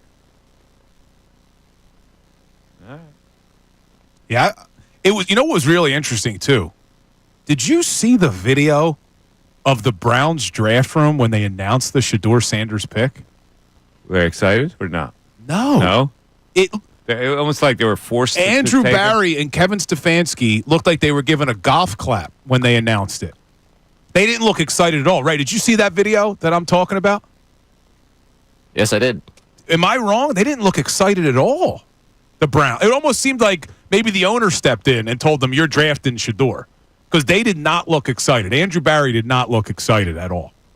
And you saw that even like 6th and 7th round draft picks. You see the draft room like, yeah. High-fiving and stuff. Yeah. You just drafted Shedeur Sanders in the 5th round. It's the steal of the draft. And they were giving it a golf clap. I don't understand how you actually, with a straight face, take Dylan Gabriel ahead of Shedeur Sanders. To me, that defines the whole controversy. Like, are you kidding me? That kid's like 5'9". Now, he's a hell of a college quarterback. I was highly entertained watching him play quarterback in college. What on earth? How in the world do you think he could play in the NFL? Well, now you got him competing with Shedeur. You got Kenny Pickett. Although Doug Flutie did it. See, he's kind of Doug Flutie-ish, that kid. Now, can Doug Flutie play today's NFL? I don't know. Well, Brock Purdy, maybe. Well, Brock Purdy's bigger than that. Brock Purdy's like 6'2". Dylan Gabriel's under 6 foot. And how tall is Purdy? He's 6'2", I think. 6'1". All right, 6'1". This kid is a little lefty. You know, like 5'11". And if he's listed at 5'11", right, he's probably even smaller. Yes, he is. Yeah, he's crafty as hell, but come on, this is a different level, man. What about that stand Tyler in the Shaw? Pocket. What's that? Tyler Shaw going to the the kid second from round? Louisville? Yeah. How He's big a million is he? years old. No. Oh, he's 25. Just the pick itself. Yeah, he's 25. He's older than me. He's 6'5", though. Yeah. A little bit taller. Yeah, but he is. He's Dylan old. Gabriel, the same team that takes Dylan Gabriel takes Shedeur Sanders? Like, what is that? That makes you look stupid. Yeah, it's interesting now and how that all plays out during training camp with the Browns. And I guess, is Deshaun Watson officially done for next season?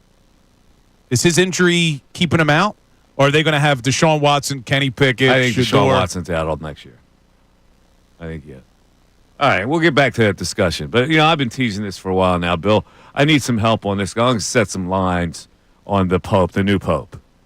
because there's some candidates have emerged, and on the Mike Missanelli board, I have set the odds. All right, I'm going to tell you right now, I have no idea. Okay. But I'll listen. The favorite on the board at minus 150 is a gentleman named, or a cardinal, named Pier Battista Pizzaballa, which in English means pizza dance.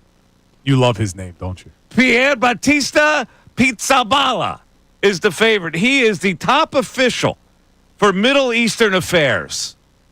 Okay. In the Vatican. He's your favorite? He is the favorite at minus 150. Second on the list at plus 200 is the second currently in command at the Vatican, Pietro Parolin. I think he is, on yours, he's the second favorite. But He's I've the been second reading favorite. that he may be the favorite. He's the second in command, but my sources tell me that Pier Battista Pizzaballa is the the choice. Who would your sources be? I got Vatican sources. Do you? Yes. Guy named Tony. All right, third on the chart. Fridolin Embargo, the Archbishop of Kinshasa, plus 350. Don't overlook that. He could be the first black pope. Are we ready for a black pope? Well, the odds say at plus 350, he's a good bet. Next, at plus 800, now the odds get stronger. Luis Antonio Tagle. He's a Filipino. He is known as the Asian Francis. But I don't think the Vatican is ready for an Asian pope. Next, at age 69, Matteo Zuppi. He's an advocate of the poor, but I've got him at plus 1,500. Now, one of the reasons I got Pier Battista Pizzaballa as the favorite is that he is the youngest candidate. They're looking for a pope now for a long time. He's 60 years old, while Pietro Parolin, the second in command, is 70 years old, Bill. You see what I'm doing here on the board? I do. Next. Wait, can you actually bet on this? In the Mike Missanelli book, you can bet on it. I don't know about, Bet Rivers or DraftKings or anything like that. Yeah, I don't see any odds on FanDuel. Or FanDuel. Next, age 72. He hails from Hungary. His name is Peter Erdo, which sounds like a hockey player. He's off the board. He did not make it on my board. And then finally, age 75, Anders Arborelius. He is the first Catholic cardinal of Sweden, but I make him a plus 2,000. Now, 20 years down the road, the Vatican might be ready for a Swedish pope, but by then Anders will be passed away. So, no chance. There you go. For you betting public, Pier Battista Pizzaballa at minus 150 is the favorite in the Vatican clubhouse. Thanks to my sources. But you realize, I know you love his name. What? When they get elected, they pick a new name. It'll be Pope Pizza. They go with a new name. I know that. What? I don't know. What could it be?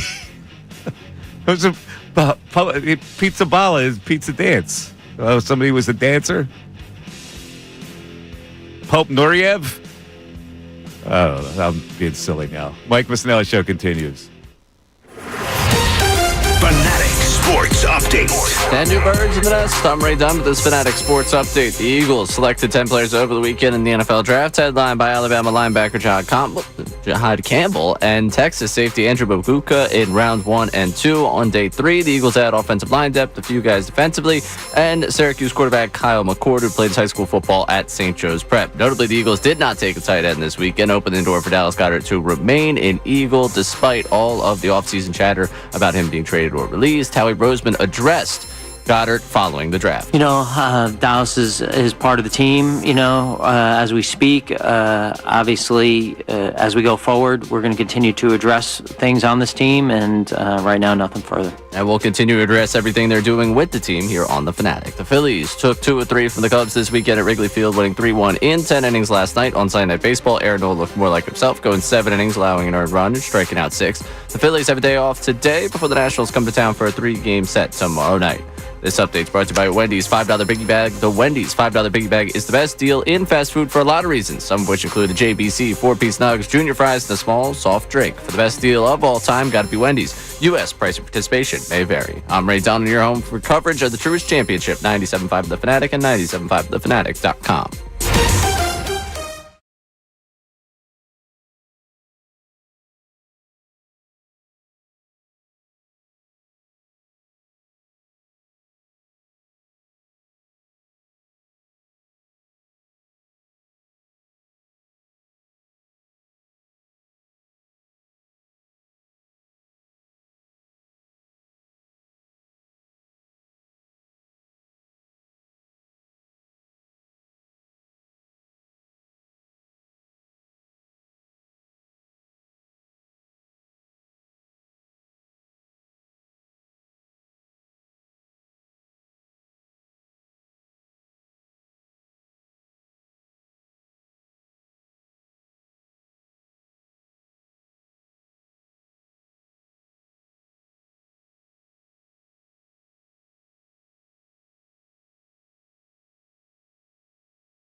Network and the ABC telecast of the draft. I especially want to hear Mel Kiper endorse the selection of Mr. Campbell because he was all about it, and he was effusively praising Howie Roseman. Did you hear this? I did not, but I don't think Kiper's alone on this. I mean, I don't think anyone's disputing Campbell's abilities. It's just the health that was the reason he fell. He had two really poignant comments on the selection of Campbell. So, Ray, let's play Mel Kiper 1.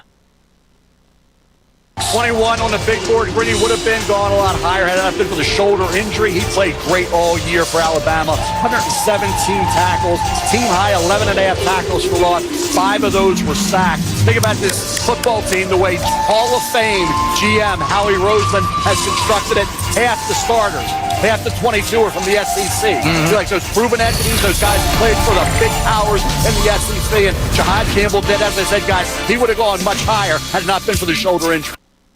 Well, interestingly enough, in the draft, they only got, they get 2 guys from the SEC? That's it, of the 10, right? From the SEC. They got Jahad Campbell and they Makuba. That's right. Texas is in.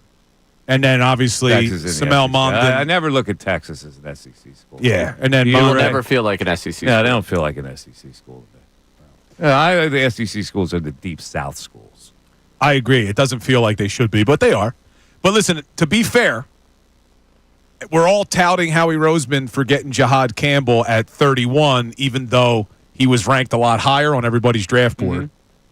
Andrew Makuba is the opposite. Eagles took him 64th overall. Brugler had him at 109. Daniel Jeremiah had him at 76. And Mel Kiper had him at 70. So, as much as they got great value on Campbell, if you trust the quote-unquote experts and where they rank prospects, Makuba would be a reach. Yeah, there were higher-rated safeties.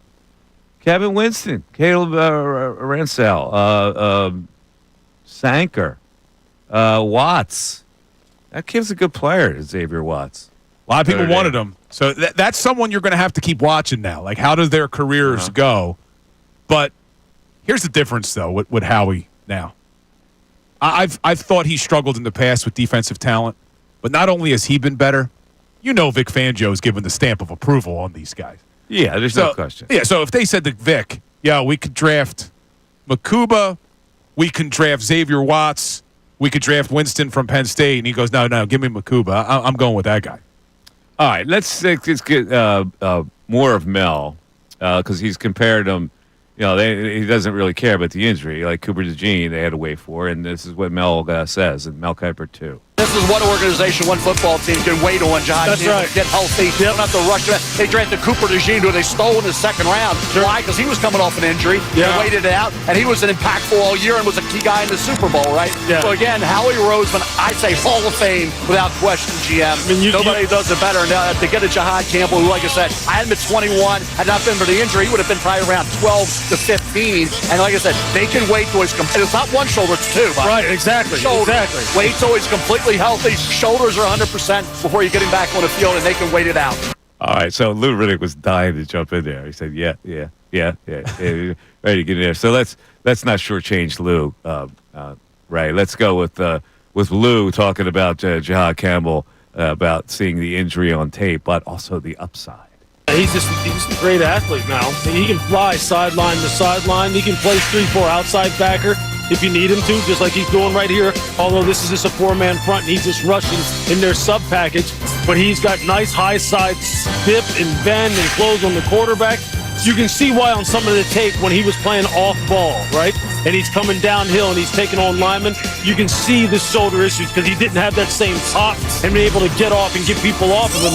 But you figure this, if he's healthy and both of those, those shoulders are straight, this is a hell of an athlete. I mean, he just looks great. He's kind of hyped, too. What is that? What's going on in the background with these guys? What is that? Anyway, Lou, probably him going through the hallway, if I had to guess. Yeah, that's what it was. Oh, okay. Yeah. It's him screaming in the hallway. Lou, sideline to sideline, stiff and bend. Lou's got it all. All right, it's 1 o'clock. It's the Mike Missanelli Show. You listen to 97.5 The Fanatic. WPEN, WPEN HD1, Burlington, Philadelphia, a Beasley Media Group station, broadcasting live from the Comcast Business Studios, powering possibilities. All right, it is 1 o'clock, and we're talking Eagles, but we haven't really talked a lot about your fighting Phils. Now, everybody was, wow, Panic City, talking about what this team didn't have when they lost 5 in a row. All of a sudden, they come back. They went 2 straight over the Cubs. Nola reemerges. Jordan Romano reemerges. It's calm today. The waters are calm for the Phils, Bill. They are calm. And I made the joke earlier saying, look, everything's fine now. Well, it's not. I mean, it's certainly, I feel better today than I did on Friday when they get shut out. But you saw a lot of the same things with this lineup.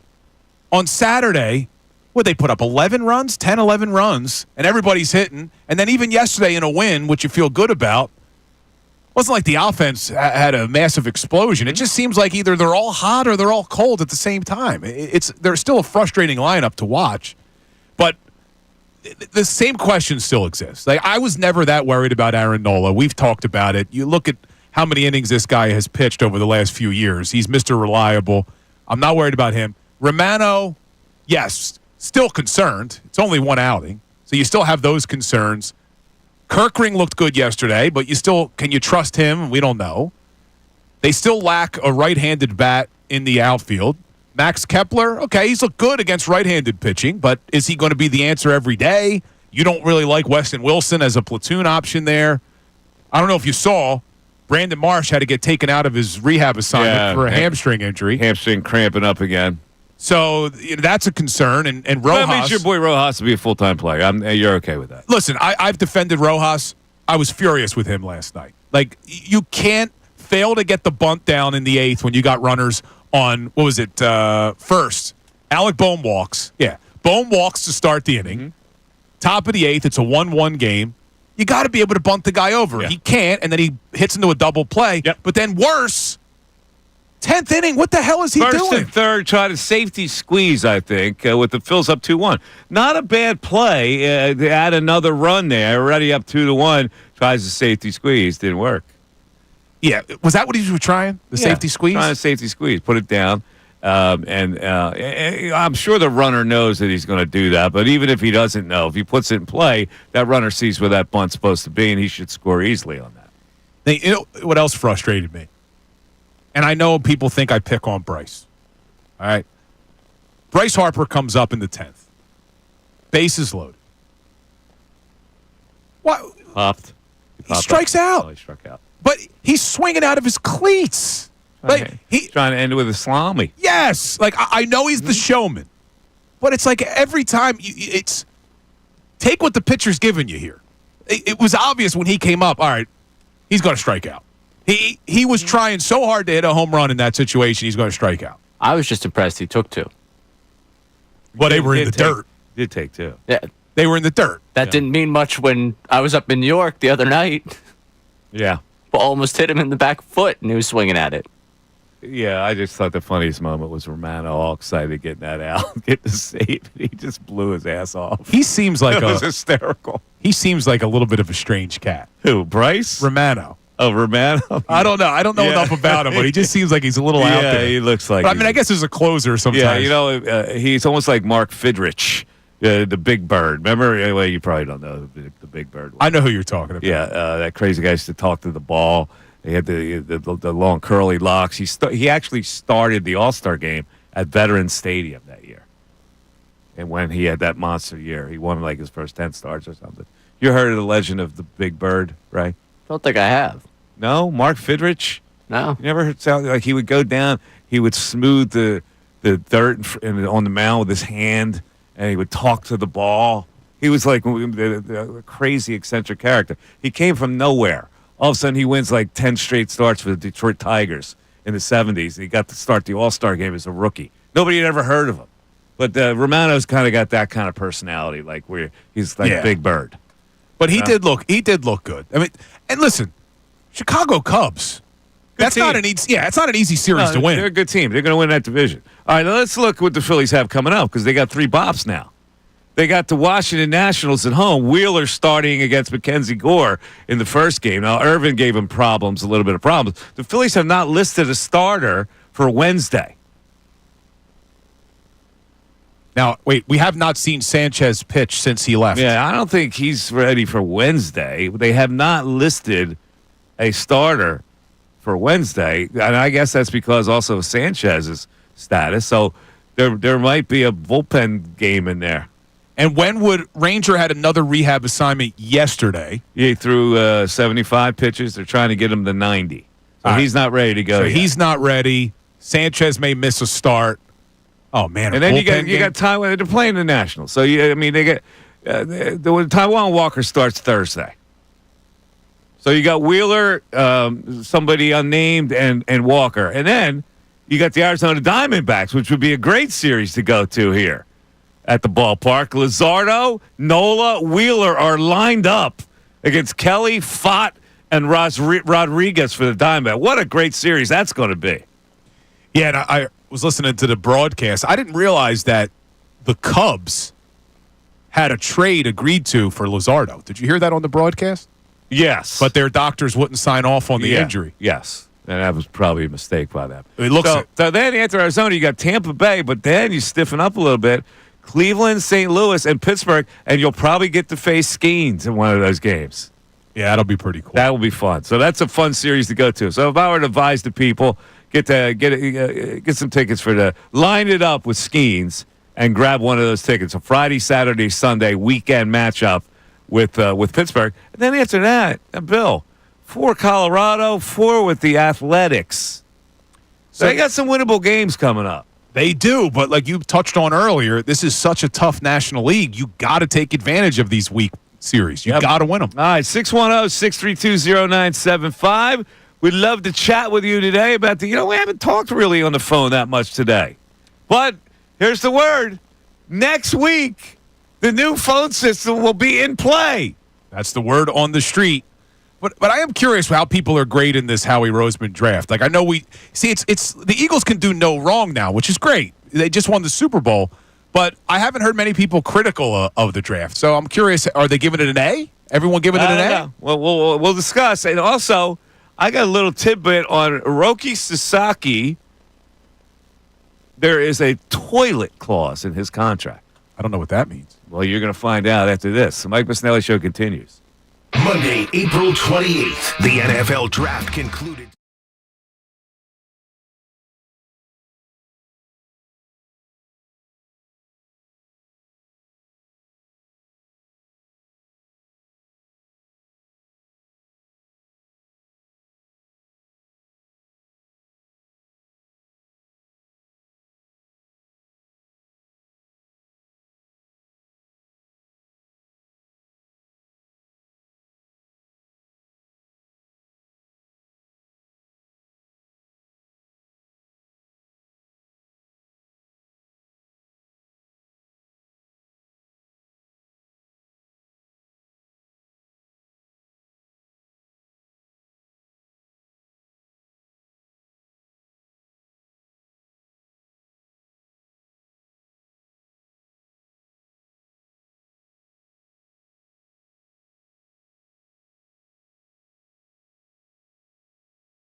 112, Mike Missanelli Show, 97.5, The Fanatic. All right, let's get back to our text board, Ray. We got a couple of tidbits there regarding stuff that we have talked about. What do you got? Yeah, we got Skip checking in. There's a lot of buzz about the Nebraska defensive tackle. If he was that good, what was he still doing on the board? You know, he was a pretty relentless player. Now, I don't know how that's going to project in the NFL like anything else, but he looks the part at least. He's got good aggression. He looked like he would be a good rotation tackle. Ty Robinson? Yeah. Yeah, I think one of the issues with him that maybe caused him to drop was short arms. They were saying that it makes it difficult for him to shed blocks, and they don't know how it'll translate. But don't forget, when you're talking about the defensive tackle position, Milton Williams, who just got the bag, they drafted him in the 3rd round. So sometimes defensive tackles do drop. Look, the big ones like the Jalen Carters and the Aaron Donalds and those are top picks. But some of these other rotational pieces that can grow, Maro Ijomo, who we're all expecting to take a leap this year, they got him in the 7th round. Yeah. So there's reasons sometimes that D tackles. I'm excited for Ty Robinson. I am. You're excited for him? Yeah, I like him. Yeah. I like him. So I saw him in a couple of games this year. One against Penn State, where they focused on him. No question, he was a very much an impact player that Penn State had to deal with in that game. All right, go ahead. I was gonna say what I like about him too is we know Jalen Carter is going to require a double team on every play, and what you need out of the other D tackle is an ability to just win their one-on-one. And I think in passing situations, this kid Ty Robinson has shown he can win in pass rush situations, and that hopefully will translate to the NFL level. But I'm not expecting him to come in and be a Pro Bowl starter in his rookie season. He's got Matt Rule's endorsement. He does. He's single digit. Single digit, baby. What's your favorite scouting red flag? The short arms you mentioned there. Like when they go with the... I'm not saying that I'm not even like the short arms thing. The NFL scouts look at that. No, but like this is a great weekend for football guy talk where it's like this guy had this, that, the other thing, and that's why he's not getting picked. Like, what's the one that makes you laugh the most? Short arms makes me laugh. Short arms is one. Because short arms really doesn't make a lot of sense to me. Like Will Campbell. The shorter your arms are, the more you can keep them in, no? Like, it would seem to be an advantage almost, except when you have to expand, I guess, and try to get a guy who's trying to beat you around the edge. Yeah, you talk about from an offensive lineman. From an offensive lineman standpoint. Yeah, with Ty Robinson as a D tackle, they're talking about it's difficult for him to shed a block by getting his arms extended and getting under guys. But I can see that. But offensive lineman, it never made sense to me. But, all right. But our boy Neil Deaver on our YouTube chat talking about Ty Robinson says he has the 18th highest RAS for defensive tackle since 1987. You just love that RAS. I do. The relative athletic score is the best. But 18th highest since 1987. So another athlete. Listen, that kid from Nebraska? Where did he come from? Give me his bio. He's in Nebraska. They eat corn, mashed potatoes, and roast beef. Is that what they eat? Yeah. They're all pumped. The Americana diet. They become beast out there. He's in an Arizona native. Never mind. Gilbert, Arizona. A little bit different. Never mind. I thought he was a corn-fed Nebraskan. Yeah. Well, maybe over the last couple of years. Maybe. You like corn? You a big corn on the cob guy? Big corn on the cob guy. Yes. You go sweet corn or no? That's the difference. It's the same corn. No, sweet they corn. They just call it sweet corn. No, it tastes a little sweeter. No, it doesn't. It's absolutely It's called sweet corn. It's just a name they give. Dude, there's a farm over in Jersey. My mom gets her sweet corn from called Stella's. I'm telling you, it's I know sweeter. Stella's. It's sweeter. I know. I've been to Stella's. It's in the Burlington area. I got a problem though with corn on the cob. It gets in the Burlington area? Berlin, New Jersey. There used to be a Stella's down the way in Burlington Township. No, this one's near Berlin. But I know Stella's. This was the same farm market.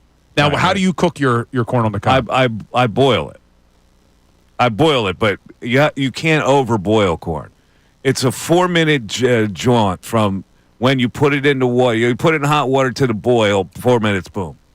See, I like to keep them in the stalk and throw it right on the barbecue grill. I don't do that. That's overrated. Let it cook on the grill. Totally overrated. Boiled corn is the best.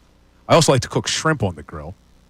Shrimp's different. You throw garlic on there. You let the garlic blacken a little bit. Uh-huh.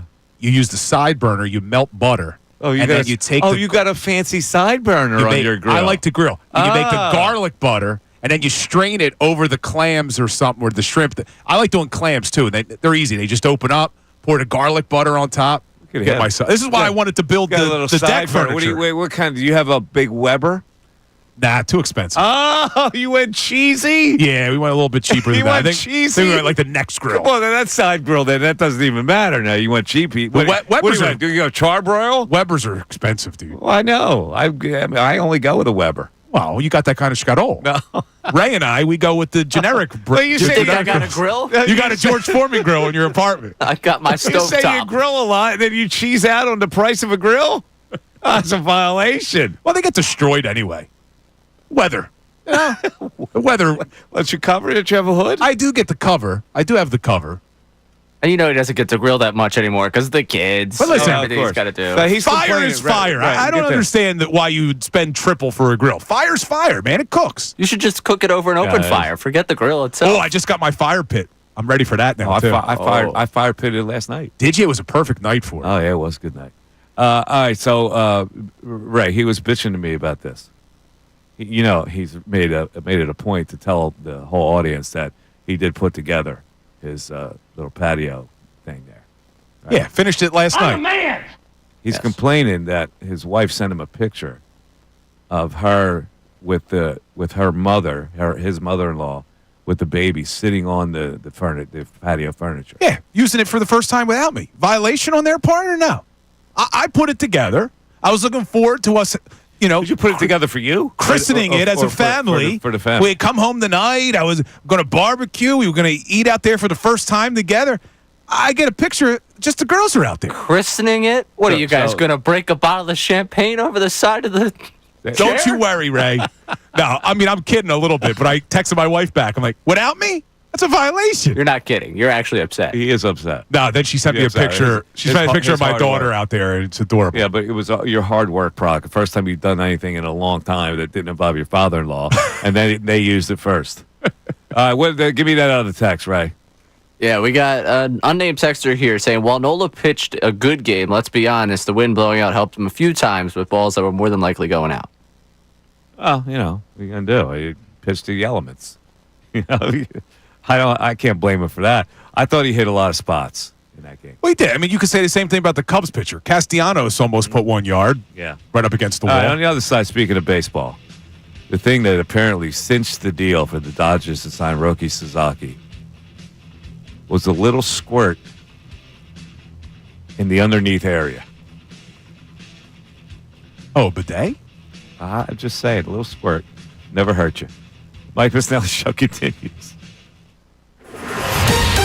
Fanatic Sports Update. 10 new birds in the nest. I'm Ray Dunn with this Fanatic Sports Update. The Eagles selected 10 players over the weekend in the NFL draft headlined by Alabama linebacker John Campbell and Texas safety Andrew Mbuka in rounds 1 and 2. On day 3, the Eagles added offensive line help and a few guys on defense, as well as Syracuse quarterback Kyle McCord, who played high school football at St. Joe's Prep. Notably, the Eagles did not take a tight end this weekend, which opens the door for Dallas Goedert to remain an Eagle after an offseason with plenty of speculation about his future here in Philadelphia. Howie Roseman addressed that following the draft.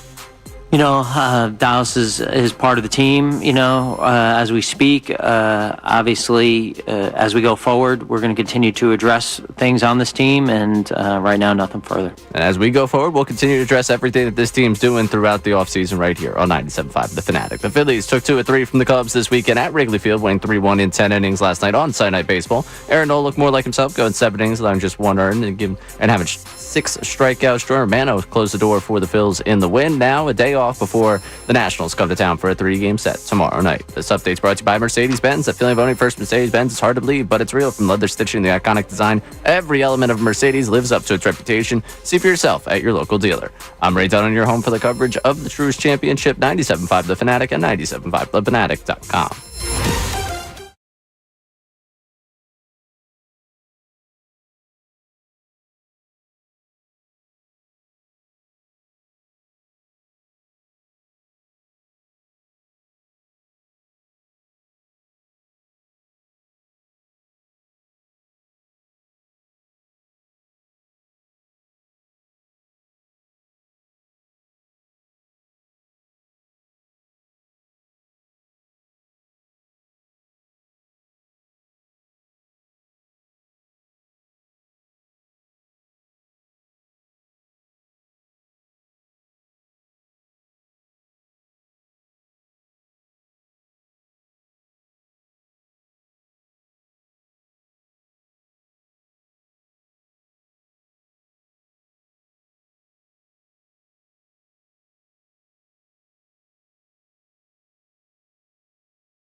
It's over, but we can't forget about Grimes. 610-632-0975. You want to climb in. By the way, our 12 o'clock hour that we just passed was brought to you by Service First HVAC, offering 0% financing for 48 months, rebates and tax credits up to $4,300 when purchasing a heating and cooling system. Learn more at ServiceFirstHVAC.com. Don't forget, coming up is the Fanatic signing bonus. We got 2 more slots coming up. 97.5 in the Fanatic and Live Casino in Philadelphia, Casino Hotel Philadelphia. The Fanatic signing bonus is your shot to win $1,000. We do it 5 times a day. We do it at 8A, 10A, 12 noon, 3P, and 5P. So that's coming. Each time, we'll announce a keyword. You have 25 minutes until after we announce the keyword to enter the keyword on the contest page at 975thefanatic.com via the Fanatic app on your mobile device or text it to the special short code 45911. One winner will get $1,000. Again, sponsored by Live Casino and Hotel Philadelphia. All right, so Roki Sasaki, who is the big free agent signing that the Dodgers grabbed. Phillies were interested, but they couldn't compete with what Los Angeles was going to do. So they told Roki about the new clubhouse they were renovating. They were going to undergo a $100 million renovation of the team's clubhouse. That's the selling point to Roki, right? Yeah. So Roki says, after they're saying, well, we're going to do this to the clubhouse, this and that, and Roki says, are you going to have Japanese-style toilets? Now, it's something they never thought about.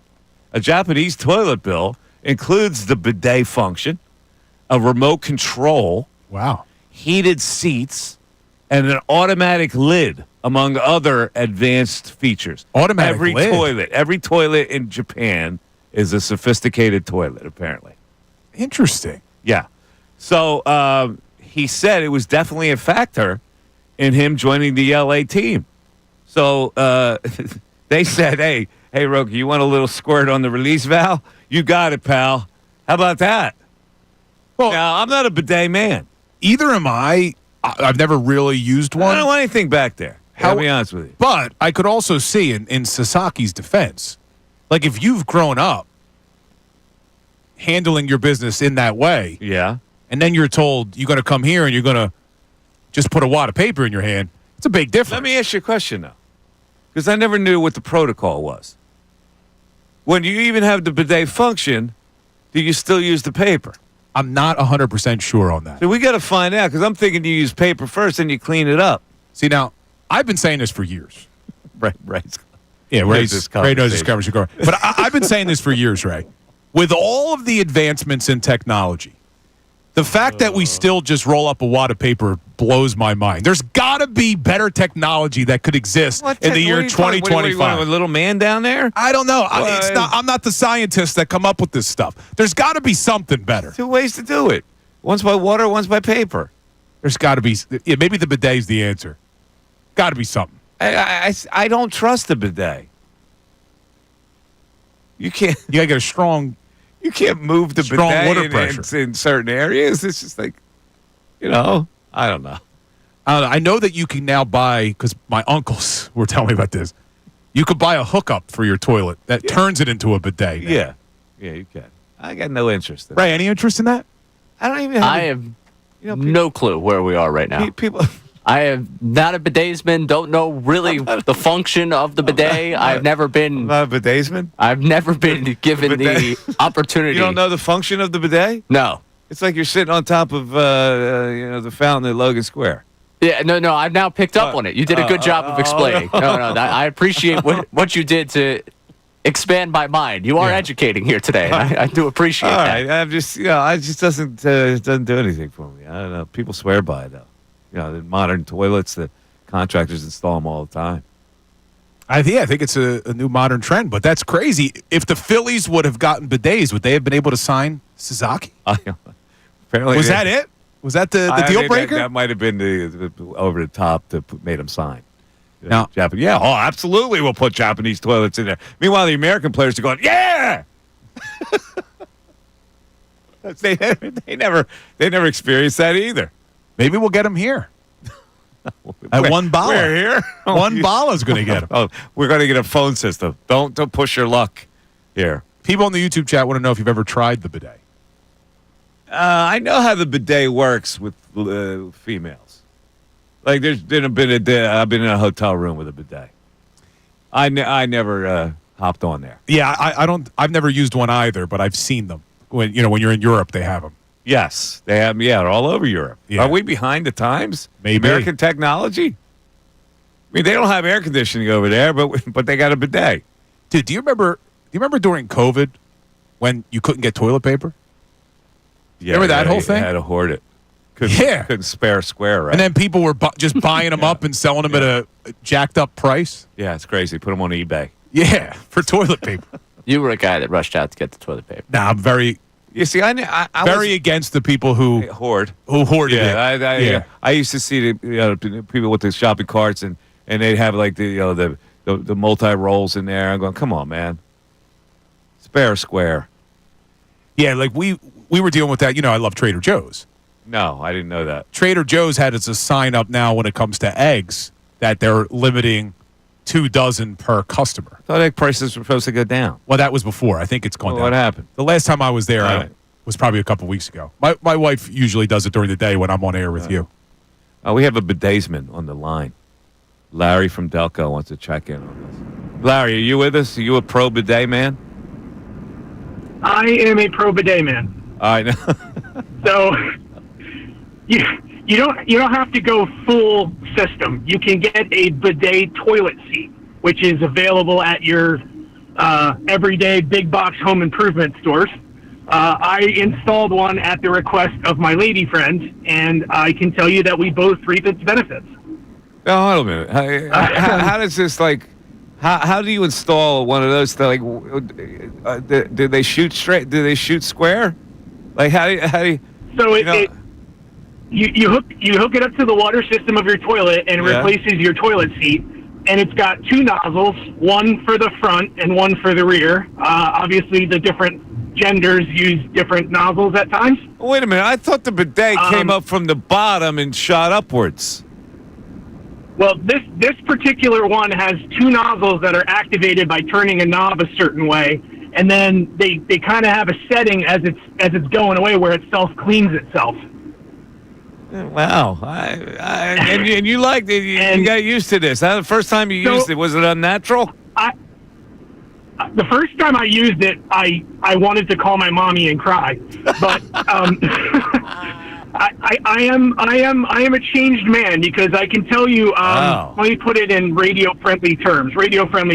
After a particularly rough outing, having that quick shower before you hit the road isn't so bad. What are we doing? Well, wait a minute, but then don't you got a dab? Like, what? You just can't put the drawers back on, can you? Now, me personally, I'll take a quick rinse, and then I'll still use a couple of squares of toilet paper. You got a dab. But dramatically less toilet paper than you would have used for the same outing in the past. All right, now you get it. How much does this cost at the big box stores? It was only like $75. It wasn't cost prohibitive, if you will. What do you think? I'm on there right Larry, now. Thank you. I appreciate that information. So, Mike, I looked it up. We got all the hard-hitting issues. Yeah, as he was talking, I looked it up. You looked it up. You can get them as cheap as $30, and they range from $30 up to about $100. Wait, hold it. It's attached to the toilet seat. How could it perform the proper function of the bidet? Because I think what it does is it attaches to the water line that comes in, and then you hook it onto the seat, and then, like he said, it has the buttons. Like I'm just on this store's website looking at the various options. Yeah, it looks too peculiar. You can get it for like $40. I have to look into it. See what I'm saying? You still got to dab, and what's the point? I don't know where we're going here. I appreciate get in on this conversation. The whole point of it was that you wouldn't have to use the paper. But now I think about it, you're sopping wet. I appreciate Larry for I'm going to keep this radio appropriate. Yeah. When we had a bidet expert on the line, I was very concerned. You know what's funny? Like we had the NFL draft this weekend. We throw out there like, how do people feel about the draft? Then we start talking bidets. The phone rings instantaneously. I don't get it. I don't get people. I don't know. People like to call for various reasons that they find interesting, and I think the bidet conversation tweaks some people. Andrew on the YouTube chat says that my father-in-law is installing one tomorrow at the house. Yeah. Your father-in-law will do all the dirty work. You won't get near a toilet. All right, on the other side, we got Daniel Jeremiah and breakdown of Makuba. Because I want to hear this Makuba. I'm more intrigued with this Makuba than I am with the first-round pick. And Makuba is a guy you may need. If Sidney Brown's not the answer at safety, you may really need this guy. Louis Riddick also. Because I guarantee you Louis Riddick say, now, he'll come down and hit you now. That's a Lou Riddick comment. Mike Missanelli Show, 610-632-0975. Back after this. Philadelphia.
right, so news breaks that the Eagles are supposed to be at the White House today. 4 o'clock, I believe. 4 o'clock, and guess who is not going to be there? Jalen Hurts. That's correct. Jalen Hurts will not be there. Remember, he was asked the question, and we did the video last week, and he kind of looked to his handler and said, and it left speculation that he wasn't going to go. What is being reported, and this was in quotes, that he will not be attending due to a scheduling conflict. See, that's weak. It's not weak that he decides not to go. It's weak to hide behind scheduling conflicts. You know, if you don't want to go, let's say the reason why you don't want to go. Be true to yourself. Now, stop worrying about your public image all the time. Yeah, I'll be curious if he does get asked about it again. I'm sure he'll try to avoid it, but yeah, we'll see what happens. We'll see what happens. I think that's going to be at 4 o'clock. I believe. I don't want to misspeak about programming stuff, and I thought we may be airing some of it. They're covering the. As soon as they go live at 4 o'clock on NBC Sports Philly, here on the Fanatic, we'll carry until that break at 4:07. We'll carry everything. Okay, so we'll have some of that for you later on today. All right, let's get to the analysis of Makuba, the second draft pick that the Eagles made, and let's start with the Daniel Jeremiah breakdown of Makuba. They value guys who can take it away, and he's got incredible production on the football. You watch him last year, 5 interceptions. He's got a little Johnny on the spot to him where the ball just always finds this dude when you're watching the tape. He's got outstanding hands. You think about CD, what they did last year. You watched that Super Bowl and you saw Cooper DeJean with the key interception, the touchdown that changed that entire game. They value guys who can go and get it. All right, there you go. That's Daniel Jeremiah. Now let's start with the network call of this whole thing because Bo Allen is featured here, and then Charles Davis chimes in. We'll wait on that for a second. The network draft call, it was Bo Allen made the call, right? He did, and he looked like a character from Deadwood. Did you see how he was dressed with the hair and everything? Yeah, I saw it. All right, here it goes. Hello, Wisconsin! I'm honored to be here representing the Super Bowl champion Philadelphia Eagles tonight. Go Birds! With the 64th pick in the 2025 NFL Draft, the Super Bowl champion Philadelphia Eagles select Andrew Makuba, defensive back, Texas. They value guys who can take it away, and he's got incredible production on the football. You watch him last year, 5 interceptions. He's got a little Johnny on the spot to him where the ball just always finds this dude when you're watching the tape. He's got outstanding hands. You think about CD, what they did last year. You watched that Super Bowl and you saw Cooper DeJean with the key interception, the touchdown that changed that entire game. They value guys who can go and get it. Because the guys they have back there, Joel, I'm going to turn it over to you real quick. Sidney Brown, Reed Blankenship, and remember who just left? Gardner Johnson. Yeah. So Chauncey Gardner-Johnson, who was taking the ball away. All right. We're going to get to Louis Riddick's breakdown in a minute. You know what bugs me? When guys on TV go chummy with each other. Like CD. Like, we don't know him as CD. We know him as Charles Davis. Oh, is that what he was talking about? Yeah. I didn't realize who he meant. CD. Charles Davis. Like, they know each other as CD or DJ. We don't know. Like, the audience does. Like, it's almost like they're doing a little show for themselves when they do that. Now, I know it's a minor thing. People go, oh, you get crazy. It seems awkward to me. Like, I don't know him as CD. Like, if I had him on here interviewing him, would I call him CD? No, but I just thought of something. I'm going to start calling you Slim Shady. What are you talking about? Eminem. Mike Missanelli. You just thought about that? I just thought about that for the first time. This is bad. Yeah, this is very, very bad. You ruined my whole premise about the CD thing. But you know what I'm saying? Like, well, how about that? The audience is listening. They go, I don't know him as CD. Just use Charles. You know, I don't get it. No, I understand what you're saying. Now, one of the things I tried to pick up on, because you have these little quirks about certain announcers, and I forgot to listen for it. I wanted to listen, was McCarthy only referring to Real Muto as JT. Did that happen again this weekend? Ray, did you make an effort to listen for that? I did not. He didn't do 2 of the games, so. Yeah, that's right. It was 2 national broadcasts. You didn't have a big sample. That's why. I was thinking, I'm like, I didn't hear it this I'm weekend. telling you, he has never called him Real Muto ever. I'm going to look out for that tomorrow night. You think they stayed out there? What's that? You think they stayed out there? Chicago? No. Came home? No, they probably went. We probably went to the shore. McCarthy spends a lot of time at the shore. And Kruk, yeah. Dude, it looked cold in Chicago. Freezing one day. It's the Windy City. I like the guys that wear the thing around the neck but never use it. Like they put that hood thing like around their neck. It still keeps you warm. But that's not what they use. It's the hood attachment. So you put it over your head, well, you put the hat over it. They never use that part of it. So what's the point of it? I'm not sure. All right, let's get to Lou Riddick's breakdown of the Makuba tape, Ray. Let's see if we fire that one. Hey, he is everything you want in a DB. Everything. Instincts, competitiveness, tackling, man-to-man coverage, zone coverage instincts. That hit that he had in the SEC championship, oh my goodness. Talk to Steve Sarkisian about this young man. He said the only thing he doesn't have is ideal size. That's it. All right. Everything else he has. There you go. Now he'll come down and hit you now. He will, but that's a positive. But when you are only 186 pounds and you throw your body around like that, that's an issue. Is he going to be able to stay healthy? All right, let's hear what Kiper had to say about Makuba. We heard Lou Riddick. We heard Charles Davis, Daniel Jeremiah.